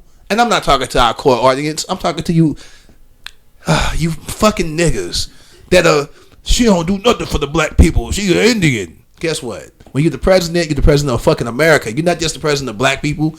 You're not finna just do nothing for just black people. That's not fucking realistic. It's not. She's fucking Indian. Now, there's a lot of fucking black people who are middle Americans who didn't have insurance and shit like that. Do some shit that's gonna help everybody. That's real. Because if they was just doing this the white man law, you'd be pissed. If they was like, this is the white man law, and this is what we finna do. Let's go back to when we were 3/5. That was fucked up. Yeah. Imagine if Kamala won and she was like, white people are now 3/5. It's still fucked up. Y'all don't want fucking equality. Y'all want to switch shit up where we on top and we doing foul shit to other people. That's not equitable and that's not how shit work. Like, this is the thing. y'all don't really want equality. Y'all want y'all lick back. We not ever getting our fucking lick back, guys. That's not how this shit work. We not. Once you get that through your head, you either play the game or quit the game. Quitting the game is really fucking hard, guys. I'm telling you that right now. You can homeschool all you want to, but the state still got mandated shit you got to teach your goddamn kid. Like, no, I'm serious. That's real. Like, you can move off the grid if you want to. You still bought that fucking land from somebody, and it's still fucking taxed, and it's still zoned. Like, you still playing the game. You're just not playing the game fully. There's no fucking world that we live in where Donald Trump gives a fuck about black people. Yeah. If you fucking still believe that, I got a fucking bridge I can sell you. Because you've been buying that bullshit for the... What did Trump do for black people? Why don't y'all ask... He's the best president to black people since Abraham Lincoln. Why don't y'all ever ask and show me some shit that Trump did for just black people? What did Trump... He already been president. What the fuck did he do for black people when he was president? It was like he got them checks out. Everybody got them damn checks. What did he... And he don't even give out the checks. Congress do that shit. He just signs. What did Trump do for just black people, guys? Yeah. That didn't affect nobody else. That didn't help a Latin American. Didn't affect a rural American living in fucking West Virginia. There's no fucking president that done some shit just for black people. Mm-hmm. Stop that. Fucking stop. Only shit that might have been done was to fix some shit that was already fucked up, like desegregation and shit like that. They just fixed some fucked up shit. Mm-hmm. Stop it. Yeah. She's black, y'all. Do fucking better. Talk to him, though. I'm mad. These fucking niggas, boy. Niggas. It's gonna be something to see, man. I think she got a lot of energy heading her way. Just with this building up this momentum. So I'm team. It's gonna be the first woman that's president. So her husband gonna be what, the first man? First gentleman. The first gentleman. Wow. I mean, he already kind of, as vice president, like he the first gentleman already, kind of, sort of. Yeah. It's gonna be something, man. So obviously the important piece of all this is vote, man. Going out and go vote. Yeah, vote. yeah. And learn your judges. Learn your judges, boy. Cause man, that's the other piece. Say that you don't care about the president for real, and that's fine. Know your judges. The ballot gonna have all kinds of stuff on it, guys. Ooh. From state reps to know what's going on in your neighborhoods, school in your boards, city, your school boards. I'm more focused on that than ever this year. Look at them laws that they're gonna be putting on there. Seriously, they're gonna try to give the police $18 million more or some shit. Like, look at the shit that's on. It's other shit on the ballot. They trying to get rid of not Black history. I mean, they're trying to whitewash what happened in the past and history take away. Books. Yeah, man, like it's real shit. Texas, they don't even say slavery no more. They say like indentured servant or some shit. Yeah, man, like it's like. Yeah. And I live in a red state. I live in Missouri. I'm not acting like I live in no fucking utopia. Missouri's fucked up. Mm-hmm. But I vote to try to fix it. Vote to try. If you ain't trying to fix it, you're part of the goddamn problem. Mm-hmm. If you're not trying to fix the shit that you perceive as fucked up, you are a part of the problem. Yeah, facts. Please go vote. Yeah. It's imperative. Our ancestors fought and died for that shit. Water hoses and shit. Getting bit by dogs and shit. Like, these people that are much greater than you gave they all. We soft. That's the problem. You niggas, we niggas is soft. Go vote, man. He said niggas is soft. Or run for some shit. How about that? If the shit's that fucked up, know your judges. Run for it. Know your judges. Because you just voting people you got. Listen, facts. Yep. I think remember 2 shows ago. I did. He just for the people he just knew. But he doing better. He doing better. You got to do better. I did. I remember that shit. The mistakes that we make don't mean that every day is a new day to fix the things we messed up yesterday. Never fucking forget that. All right, let's transition into Dame Dash. Shout out to everybody that's been locking in on the y'all either love it or hate it. Yeah, I know. There is no in between. Man. So with more plot thickens in the Dame Dash. Oh, you get a free chain if you. That's terrible too. The fall from grace is at this point. I'm sad about it. Go ahead. I mean, hold on. Let me see. Keep going. Nah, I think it's unfortunate. I think the auction happened this week. Yeah, but I just think it's unfortunate. I mean, you come to a point where one of the greatest rap conglomerates that I would arguably right was Rockefeller Records. And how they came to pass was, you know, the three of them, Dame Dash, Biggs Burke, and Jay-Z. They were trying to shop Jay-Z to get him an actual deal, but they couldn't make it happen. So it's been postponed, y'all. Oh, it's been postponed. Wow. So Dame had to be that loud voice, that person y'all see going through these meetings, going to these. For 3 weeks. Yeah, going through all these different things to get, you know what I'm saying, get his people on. And I mean, it's just at some point you gotta learn just to bite the bullet and just let things be what they are. Like you knew Dame Dash, you knew that Jay-Z wanted full rights to his first album, rightfully so. And y'all could have worked this out. I mean, I'm not in the ins and outs of knowing what was what. I know there was a falling out, but I mean, with something like that, you could. It didn't have to come to this. Is what I'm saying. It didn't have to be looking like this, where you doing looking like an infomercial where you talking about and you can get a chain. Like what? Like now we're giving away Rockefeller chains to somebody who buys the rights to this album. The whole label, but the thing is about this auction thing. Period. It's kind of a trick in general. It's not even because he doesn't. Jay gets it all back in 2031. Anyway, his rights to all his stuff. Oh shit! I forgot about that. So you just written the label? Yeah. So like, he gets back his company property. He gets back his masters in 2030. So it's almost like it's like 35 years, like 35 years. So you doing all? So you automatically get so Dame doing all this hoopla for nothing, and it's just like. It doesn't have to come to this. It can. The ending of Rockefeller was hard. I ain't gonna hold you. That was like, damn, this sucks, right? But it doesn't have to end this way. Y'all can work that out, bro. No, I'm gonna say this. Y'all can really work that out. In the beginning of Rockefeller Records, in its infancy, you needed a Dame.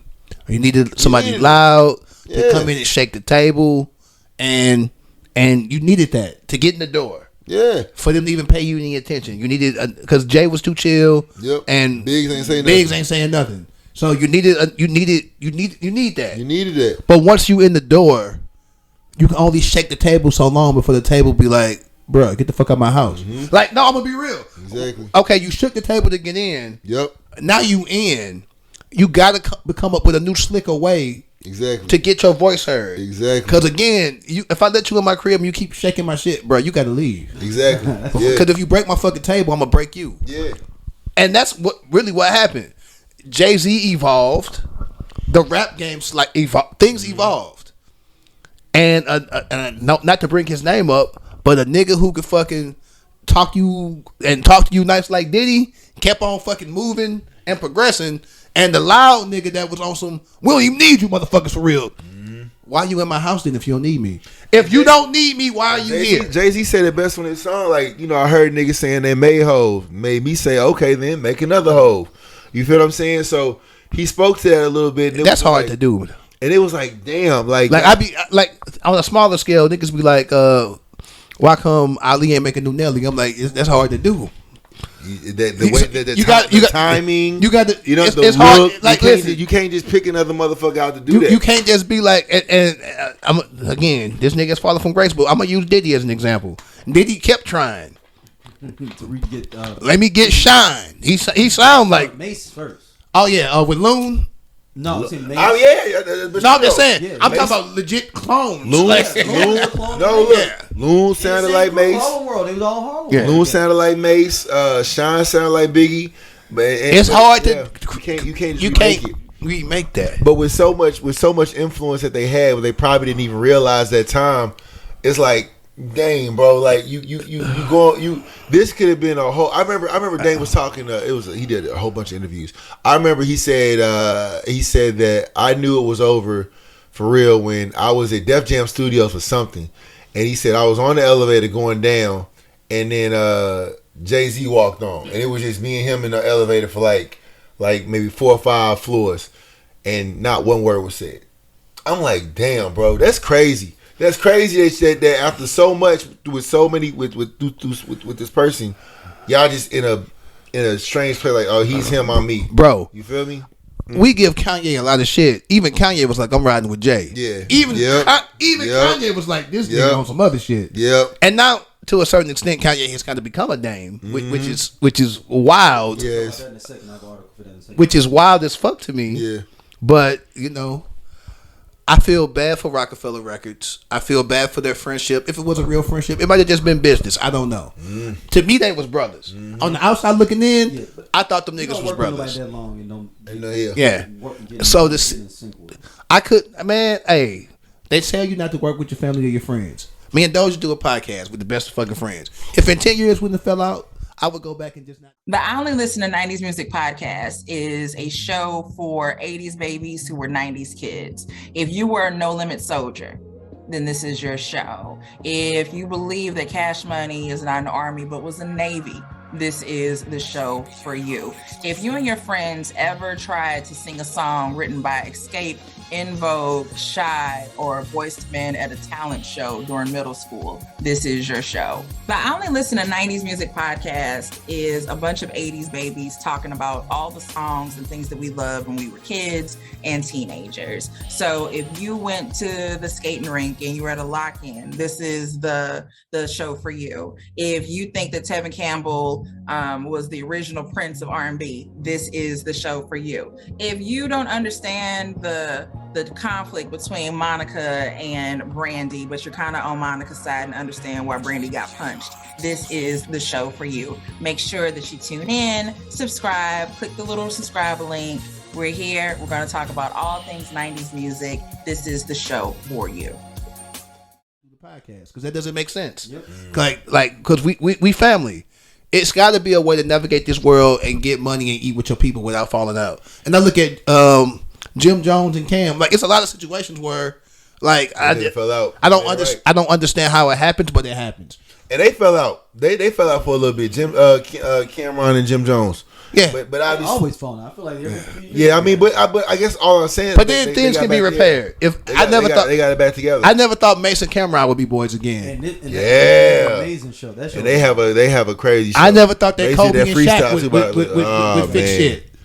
Yeah, they had that conversation. Shit, I didn't think that Magic and Isaiah would fix some shit. How they fell out. So I've seen Jordan still ain't saying shit to Isaiah though. No, but they were never friends.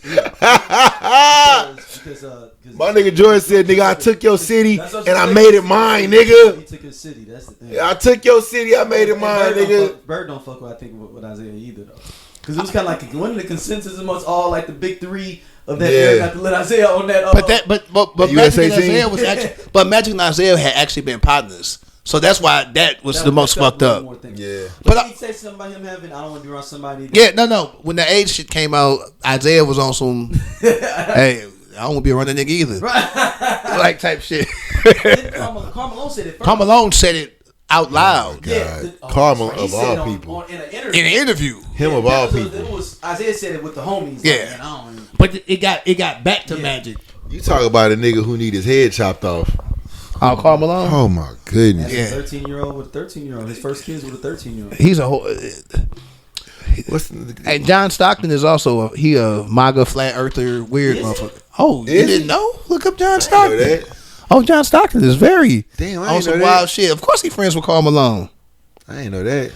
Y'all got to follow. I follow the enemy too.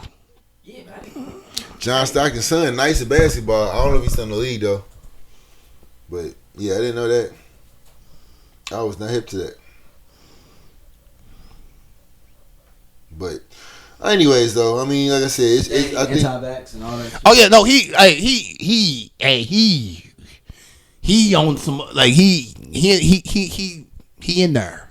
Damn, he got 1, 2, 3, 4, 5, 6 kids. Who? John Stockton. I could believe it. God, damn. But I think overall, when you talk about Dame Dash, ultimately, John Stockton, he on another team, bro. When you talk, but he looked like he would be. Nothing about John Stockton said that he would be right. But when you talk about like really like ego, like pride is the devil. Like it really took over from my perspective. Oh, he was up here defending the Capitol riot people. Bro, he sent a letter to. Oh, you talking about Stockton? Oh, bro, NBA legend John Stockton wrote a letter to the federal judge in support of that the Capitol riot defendant Janet Bueller. She's asking for no jail time and for pleading guilty to a misdemeanor. John Stockton claims in the letter that she shouldn't see any time. So if John Stockton like you would not on my team. So the fact that he was cool with Karl Malone and is still cool with Karl Malone lets me know that me and Karl Malone ain't got shit in common at all. Since we were talking about Kanye a little bit earlier, news has come out about Kanye from one of his former. Being on them. No. This is a new one. So okay. Kanye West, famed sneaker designer Stephen Smith from YZY or Yeezys. He says Smith has been associated with the Ye since 2016 and was one of the key figures behind the success of the rapper's lucrative collaboration. And he says, speaking of, he's lost his mind. Smith said, the whole Yeezy is circling the drain, and this is just part of it. He has surrounded himself with toxic C-grade losers. I can see that. And then it goes back to I still don't understand this infatuation with supporting Kanye West. Like, the thing is, I've never seen somebody get more play off of their old stuff versus their new stuff. Huh? Lauryn Hill, okay, absolutely. Well, okay. But she really only had one album for real. That's even more. I mean, yeah. At least but like, and the fact that she's been given so much grace off this, we talk about her next. Yeah.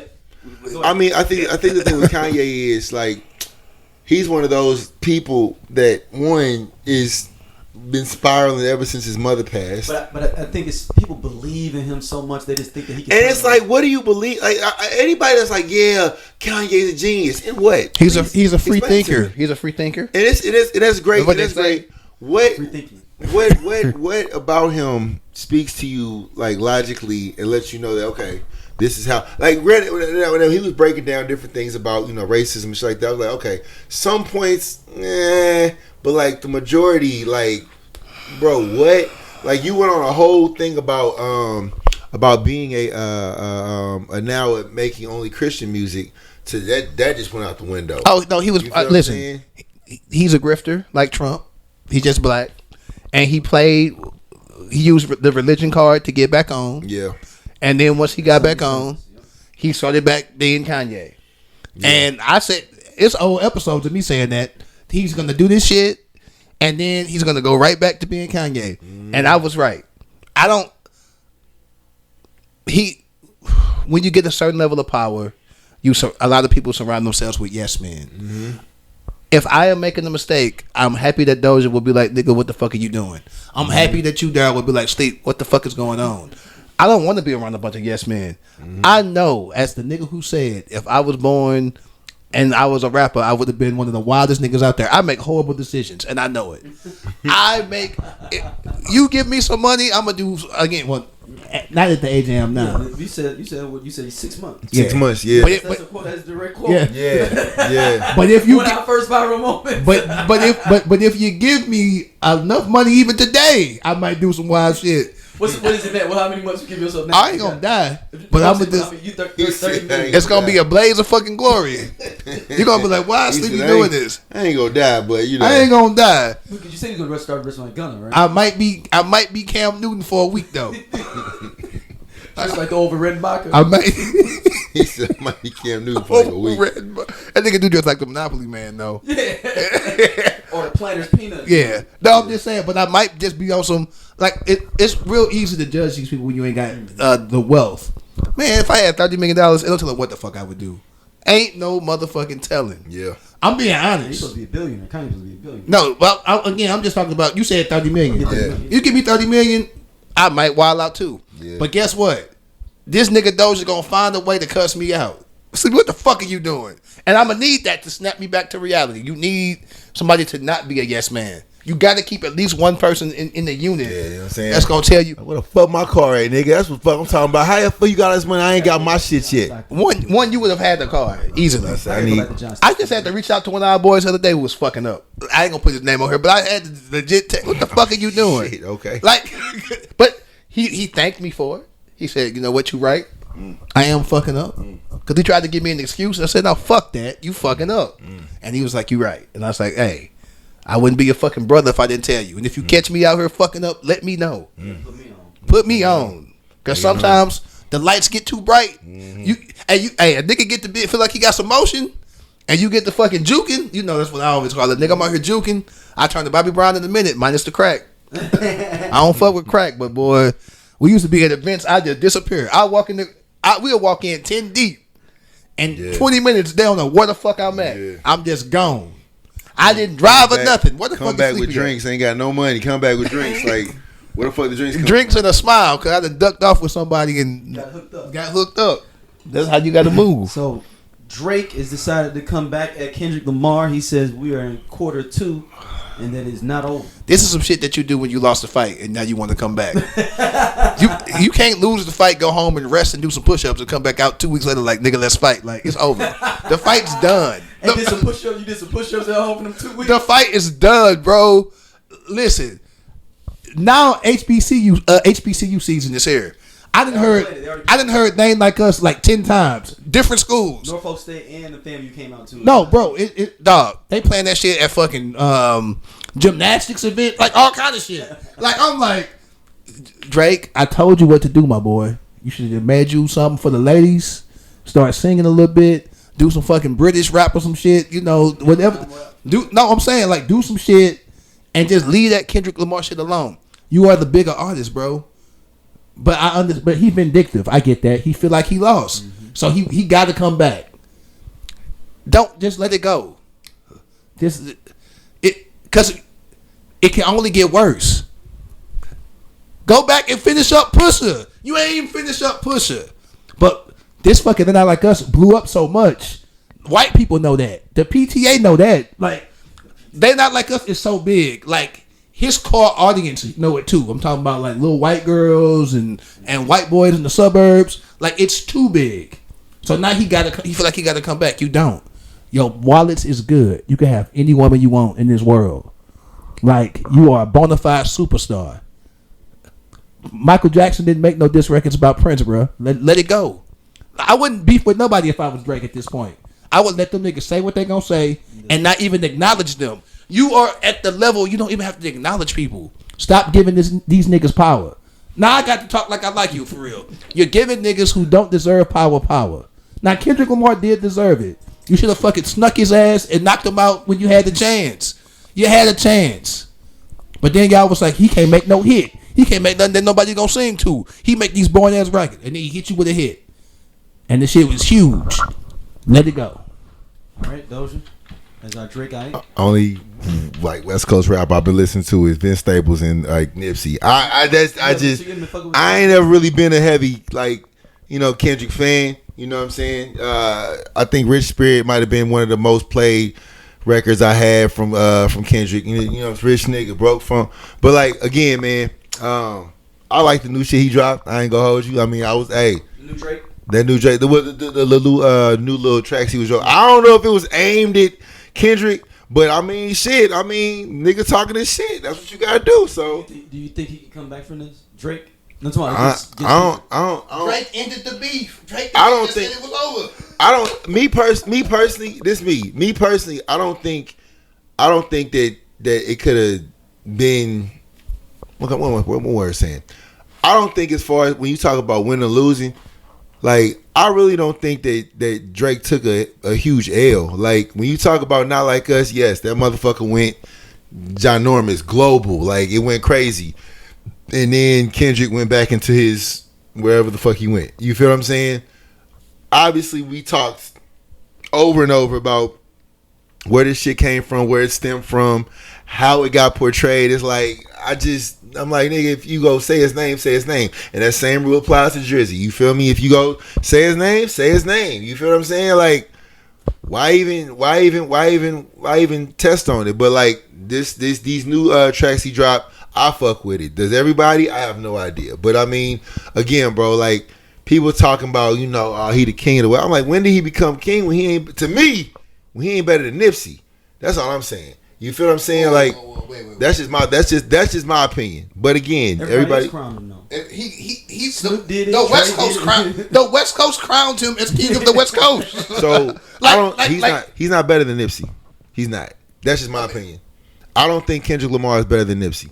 But that's just me. Nipsey was alive when the West Coast crown was given to him. Right. Snoop did it. They had a big event. He's not better than Nipsey. I'm just saying.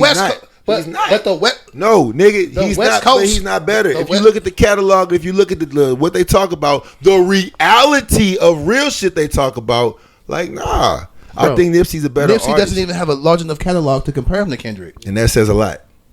That says a lot to me, anyway. But again, you go who you go with. You feel me? This is a clip. That's cool. Make it what you want. This is a crazy clip. All right, I know. Here. I'll give you. Let's do a clip. Yeah, I think that Nipsey is better than Kendrick. I don't fuck with Kendrick Lamar like that. So these two motherfuckers do, and that's cool. I'm glad they do that. So if you need to make this go viral, then do that. I'm still gonna bump my Drake. I still think he vibes better than any Kendrick Lamar record you go pull to me, and you go pull this. Oh well, he's a conscious rapper. But yet, he still never. Well, I guess y'all say he did, but like I'm not for the support no man. Like what I'm saying, out here. What? How long is the fiance? How long has it been? 12. We don't know. And then also other shit behind it, like different claims of different shit that you never answer to. You know what I'm saying? I just don't rock like that. So again, you can rock with who you want to rock with. Me myself, yeah, I think Drizzy's the bigger artist. I think we both understand that. But I think Drizzy's the bigger artist. But as far as like catalog, I'm probably gonna rock some Nipsey or some Vince Staples before you hear me rock some Kendrick Lamar. That's just me. But to each his own. But make it go viral. It's all good. Hey man.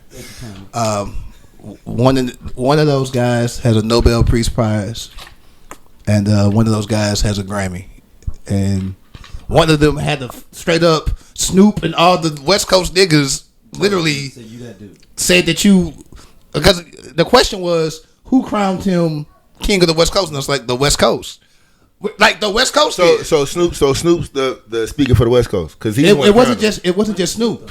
It was Snoop. It was Quick, and who else was he? Dre was there. So when you look at these are different. Dre was there. People said different things. So but then they also had then also when Ice Cube, if you look up Ice Cube's quotes on Drake, he was like, I'd probably think that Drake be the better artist. So he didn't speak on Kendrick Lamar getting that crown. So does that make him not a speaker for the West Coast? Somebody who was from NWA, who was also with Drake, and motherfucking Easy, saying that Drake's the bigger artist does not mean that Kendrick. Those are two, because Drake's not king of the West Coast. He's not from the West Coast. So saying that somebody from somewhere else is a bigger artist can be true. Two things can be true, Dosia. But then also, Q say he wasn't king of the West Coast. But then you shit on me. But then you shit on me saying that I would rather listen to a Nipsey album versus a Kendrick Lamar album. No, I did shit on you for that. You said that one was a better artist. I did say he's a better artist, but no accolade would prove that. What accolade do you need other than a person choosing to listen to one music versus the other? Your opinion. You're going off of accolades of given to other people. If I'm in my fucking whip and I'm choosing to listen to fucking Nipsey Hussle or Vince Staples versus a Kendrick Lamar album, you have to give me a chance to reply. Go ahead then. You didn't say I think Nipsey Hussle is a better artist to me. You said Nipsey Hussle. How is he the king? You did. Yeah. How is he the king? How is he the king? So then we said he ain't better than Nipsey. He not. To who? He not. To me, fuck it. So to me, he not. So that's your opinion. You can have an opinion. He not. But if I work in a field and I win the top awards in my field, that's recognition, and that means something. If I work in a field. Man, I'm talking doctor, lawyer. No. I'm not fucking rapping that shit. So let him have that. Hey, put that shit on here for that viral quote. Let him have that. I'm not gonna go back and forth. I don't think that you are going back and forth. I'm not. I don't think you're just talking. I don't think you have to let the other person talk for you. Back. You can have it. I'm not fucking with doubt like that. So it don't fucking matter to me. Still talking if I can have it. Okay, go ahead. I'll be quiet. In anything, an opinion can be valid. I don't like Nas. I have never said that Nas is trash and can't rap. I say I personally don't like Nas. This is the difference. I don't like Nas. That's me personally. You personally. Yeah. Last week I said I can understand why people would put LL in their top 10. Not my top 10, but I can understand why people. I can separate my dislike of something from like facts. Nas is a great artist who has made good music in every decade to somebody. Do I listen to Nas? No. That doesn't mean he's not a great artist. He just ain't for me. I would never say out my mouth this because I understand my opinion does not have to be rooted in facts. That's just my opinion. To say who crowned him and then we're like, well, these people crowned him, ambassadors of the West Coast.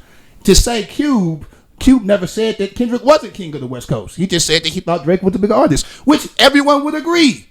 One nigga is a global superstar. The other nigga is king of the West Coast. Global, bigger than the West Coast. I love to death 3 6 Mafia. But they were not bigger fucking artists than Outkast. No. Like, would I listen to 3 6 before Outkast? Yes. Does that mean Outkast isn't good?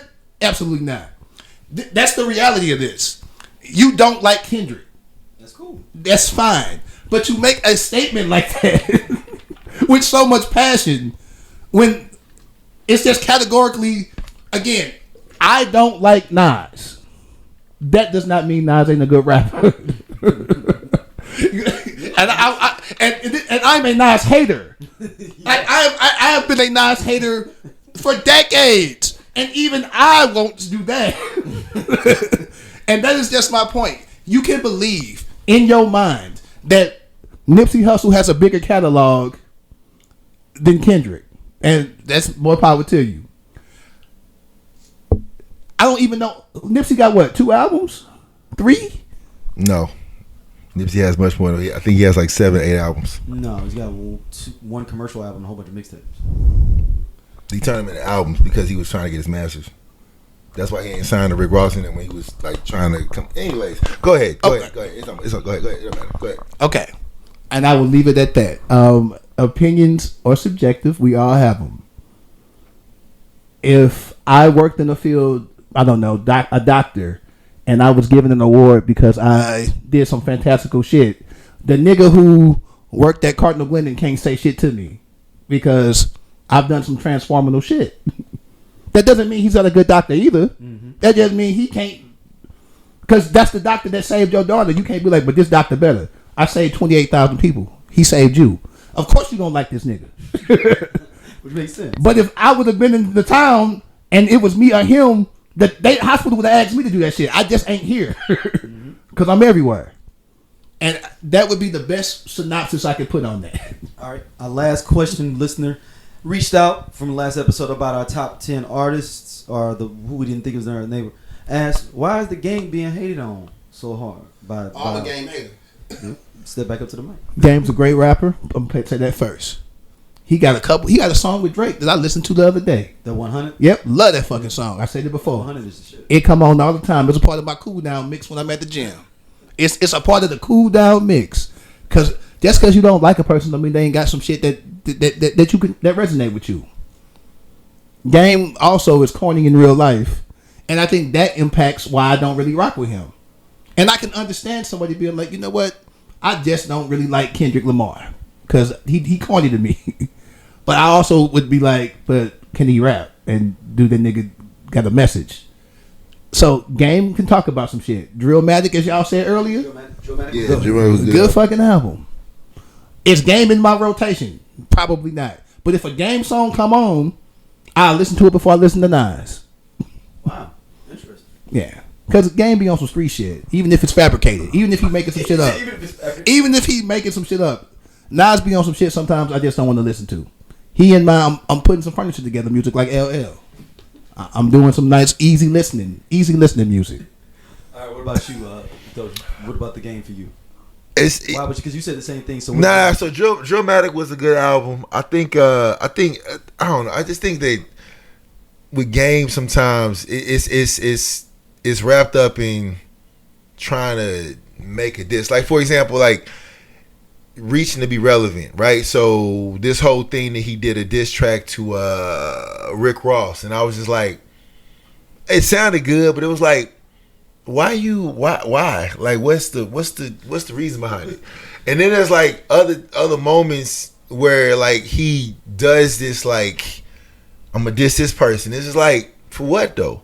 And then also like from a just business standpoint, he might be careful about how he's dropping music because he got this whole this whole like thing going on with what's her name, the lawsuit Priscilla Rain, yeah, like where she literally like owns like I think the majority of his catalog, of his income, whatever the case is. She hasn't paid him for a lawsuit. All because of ego. Like he ain't show up to a No, he was messing with like trying to like. But no, but it was something. But they was like if you show up to the if he shows up to the what the fuck is it, to the court for whatever reason, then we can work out a settlement, whatever. But since he didn't show up, the judge was like, oh, okay, we go ahead and you trying to play with me? Yeah, we go stamp this, and now your ego done cost you damn near whatever the rest of your income is. I mean, I don't know how you making money now. They ain't gonna do with me, but like that one thing, it's just like, yeah, bro, your ego go cost you. But I've never like saying Game can't rap. It's just like he was there. It's some. I don't know what it was. I don't know what it was. It was there. It was like. I'm gonna say this. He would have been king if whatever he didn't he mess it up. I don't know what he did though. I don't either. I don't know what he did though, but it was something. It was just he rapped with all the greats. He rapped with all the greats, the 50s, the Hoes. Well, I don't know if he did a song Hove. No, but he was dissing Hove though too. When he was on that, when he was on the, What's Our Story? Yeah, that's our story. What he said? What I don't wear button ups and Maybachs. Yeah. And then he tried to say, no, I was talking about Ja Rule, and I'm like, but Ja Rule don't wear button ups. Yeah, something just didn't. I don't know. It didn't click right with Buddy. So like I don't know. But again, Drillmatic was a dope album. He was next. He was gonna be king. But I think he's coming out with a documentary 3. We'll see how that goes. But again, bro, like you owe your money to. I feel bad that he got kind of erased. Like they do all these murals and shit, and they'll never include him and nothing like that. I do feel kind of bad about that because again, like he literally was next, and then he fell out with. Oh, I think I know what the comment was. He said Kanye West did more for his career than Dr. Dre. Yep. When he said that, he said in 2 weeks. Yeah. He said Kanye West done more in 2 weeks. When he said that, niggas was like, okay. The West Coast was like, oh. And then there was the thing about. We gotta stop. Nah, he was in his chest about the Super Bowl too. I remember that Game was kind of in his feelings about the Super Bowl, about not being invited to the Super Bowl. But I'm like, it is what it is. Shout out to y'all. Where can people hit y'all up at? And make sure y'all join the Just Posted Facebook group. We have a Facebook group, guys. You know what I'm saying? So get in there. We chopping it up. Just Posted Podcast. Come say hi. I be in that motherfucker talking crazy. Doja, if you could jump in there sometimes on Facebook. I'll be in there. In the Just Posted group. Oh, no, I'll be in there. I'm going to get in there. I literally made you an admin and you haven't No, I know you ain't been in there. Okay, I feel judged. Okay? You make somebody an admin. It was like, and I'll be in there. You know what's messed up? I questioned myself and said, did I make Doja? I now feel like if this was Rockefeller, no. You Dame, no. I'm Jay, and he want to be big. Why you get to be Jay? See what I'm saying? Why you get to be Jay? Why wouldn't that be Jay? Nah, you don't get to be Jay. You don't interact with the people. I do interact with the people. On what? Hold on. Where you put me at? I'm looking on Facebook now. Okay, you know what? Have you even joined the group? He probably ain't. Daryl, you. He can be Dame because he just went on a big ass rant a few minutes ago. You can be big. Hold on. Oh shit! I just did. Hold on, yo. Just now. Nah. So that's why I said he. That's why I said he was big. People in the group talking and everything. That's what he's like. This is why I said he was big, not because he don't be interacting with nobody. If y'all didn't see this nigga on the podcast, y'all wouldn't know who he was. Is this the one where it's like? Yes, that's it. Yes. Okay, I just just joined. So we had to group up for 2 months. When I called him, when I called him big, it's not a diss. We sent him shit, invite him to shit. He don't interact with nobody. So and then he got the nerve to get mad at me because I said I was Jay. I'm a man of the people. I'm the nigga trying to talk to Lyle Cohen and trying to talk to motherfuckers. Okay, look at this. Okay. I need your email too, because I'm gonna make you a YouTube page so we can comment. So we can be you. We gonna make you a YouTube page so we can talk to the people, and we saying it to the people. No, time. It's gonna be us, but it's gonna be Dosia pictures. So y'all won't be. It's not Dosia, but it's Dosia. Hey, we can't afford to hire interns, so it's gonna. Me and Doug gonna take turns. I'm gonna answer just like Dosia too. Exactly. It ain't gonna be fake. It's not gonna be like what I would think. What would Dosia say? Dosia would say.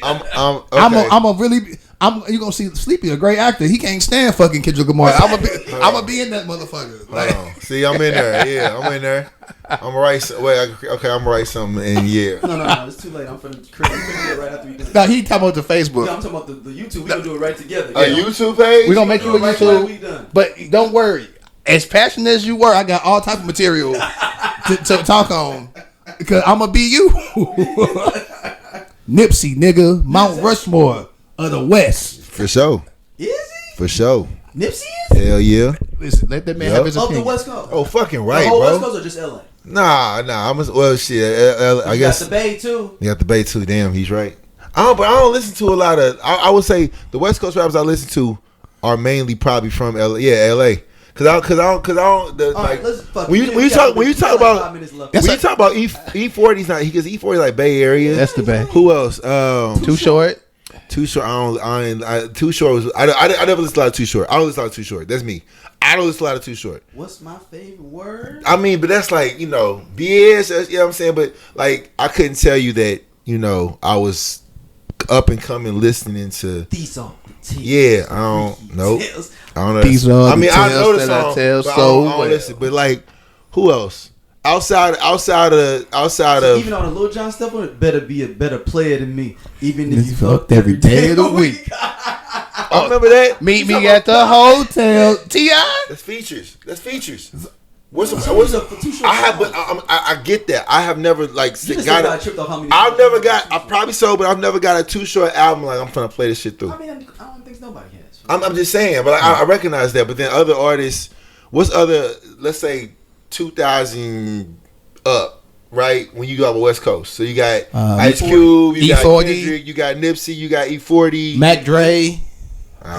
He from the Bay. I'm trying to name Bay. Yeah, Mac Dre, DJ Quick, Snoop, DJ so Quick. You got nip above all. Mount Rushmore is 4 people, bro. Yeah. I don't even got Kendrick on the Mount. I don't even have Kendrick on the Mount Rushmore. Based on who I listen to, if you talking about just West Coast, because it sounds like when I'm listening to the artists I'm listening to is mainly from LA. Game, throw Kendrick in there. I'm not saying it's Mount Rushmore. Yeah. Throw Kendrick in there. Throw Nipsey in there. Shit, Snoop is that LA? That's 4. Fuck, that's Dr. Long Dre? Beach. Snoop Long Beach. Yeah. He claimed LA. He's a Lakers. Yeah. Like. Damn, and maybe that's on me for not knowing enough West Coast rappers. Vince Staples. Okay. It's LA? Yeah. It's LA? It's Vince Staples LA? Beach too, though, but it's LA. So if I was doing the West Coast Mount Rushmore, like it's a bunch of old ass niggas on there. It's like Dre. Who? It's like Dre, Snoop, and that's what I'm saying, because I don't listen to enough, I guess, new West Coast rappers. I will say that. Let me say that. Other than the main heavyweights, obviously that you get exposed. And I gotta throw a nigga. I don't go looking for what the Vince. I found out Vince Staples low key on accident when I was I saw the TV show, so I started looking shit up, and I was like, oh, he got some shit. You feel what I'm saying? The commercial was the one that's a dope. Yeah. Because I really don't like his music before. Oh, okay. He's a dope interviewer. And he's a dope personality. His interview is hilarious. I didn't really like his music until that joint that he's got for the. Yeah, he said I don't know when he said, but he said he hasn't planned to stay in rap for much longer. I can see that. He's got way bigger future, I think. Yeah. Stuff. I first got put on Vince Staples from Insecure when I saw that episode. Yes. Yeah, when he was. But shit, the 5 rappers I named are all from LA. So damn, maybe it's only. What's some current LA rappers? Problem is current. I don't know what Problem is. Damn. You know what Problem is? I don't know what Problem is. The DJ Quick Problem album was hard. DJ Quick is? Are you talking about DJ Quick or the DJ Quick and Problem had the album together. I don't know. What about Simba? Where's Simba from? Simba's from the Bay. Simba. Okay, there we go. Simba's a lyricist. I'm reaching now. I don't know nobody else. No, it's okay. I guess when we said Mount Rushmore, we was talking like all time. Yeah, I can't. I don't think it'd be fair to be because I can't give you four that I can listen consistently. I don't have any current people on the Mount Rushmore. Simba lyrically is nice. Yeah, he's nice. Lyrically, he's nice. I don't listen to him enough. E40, Quick, Q. See, you got it. You ain't got Dre up there? Dre is a producer though. He ain't really a rapper. He ain't really a rapper. I think of Quick as a producer too. Quick can rap. I know he can, but when I think of Quick, I think of his producer game. I couldn't give you. I think sometimes Quick was producing some of them Dre songs. I couldn't give you I couldn't give you no DJ Quick songs. Damn. You don't know any DJ Quick songs? I don't know any DJ Quick songs. Just like Compton. No. St. Louis. Way Too Funky is just like Satan Compton. Sound? No. I thought I would give him that one because he mentioned St. Louis in the song. I'm like, damn. No, I don't. They want to be like Compton. Nah, I don't know any Too Short. I know Ice Cube songs. You got it, man. Yeah, I guess that maybe that shows that on this. Okay. Tonight? I just realized. No. How? Well, it's going down tonight. No, that's not. Oh, so he said that's not. I've now just realized. I've just realized how I am with East Coast shit. That's how it's West Coast shit. If you didn't fucking make it big time, I don't know shit about you. Nah, because Vince Staples didn't make it big time. Not super mainstream. Okay, but true. Simba. I don't know a lot of old. So like old school. Say this. Coming up in rap. Okay, I see what you're saying. It's coming up in rap. I got exposed to a lot more East Coast rappers. LL Cool J. Biggie. That was more older when we got older. But like, but and I'm the opposite. Saying, like, I didn't really fuck with. I was listening to West Coast music. I was listening to fucking Spice One and MC8 and shit like that. Nah, I ain't know. Yeah, I mean, I remember Spice One, but I don't straight up menace. Yeah, okay. Like I would listen to the Loonies and shit. Loonies, I forgot about the fucking Loonies. So I could, Richie. Oh my god, touch myself, nigga. Yeah, Dazzy Corrupts. Pause. Dazzy Corrupt. Yeah, fucking hate pause. Stop fucking saying pause. I did it on purpose. Hey man, stop. Hey, you can put the words on my shit when you do that. The whole like pause and what's the other one? What's the other one? No homo. Like. I did it on purpose. I'm not doing that shit. I'm sorry. I tried to. I'm just saying. I tried to trigger you, and that was wrong. This is me owning up. I'm sorry. Oh, shit, I don't like you today. I don't like you right now. Hey, fuck Dosia, where can people hit you up at? We're sleeping people hit you up. You can hit me up in our just posted group that I will be in this week. Limited time off. Yeah. Catch me, you catch me, because when I ain't in that motherfucker. So that is why I called him Biggs. It was no diss. He's rather aloof, and that's okay. You can reach me on don't mess me on Facebook unless you hit the group. The group, I talk to you all day, and if we like if I know you in real life, of course you already know my shit. But got to go to sleep on Instagram, GOTTA GO 2 SLEEP. Same thing on the Twitter, just with a little underscore after the P. I'm on Threads and stuff too. It's got to go to sleep as well. So I'm on all this shit. I'm looking at it. Yeah, oh yeah. It's Bernie Mac show actions it's interesting stuff in this group, huh? It's good shit. It's good stuff in this group. It's good stuff in the group. Sorry. He like, damn, I didn't know that. Yeah. You can hit up Dosia on Instagram. I'm gonna do it for you. I got you. It's D_O_I_A_A.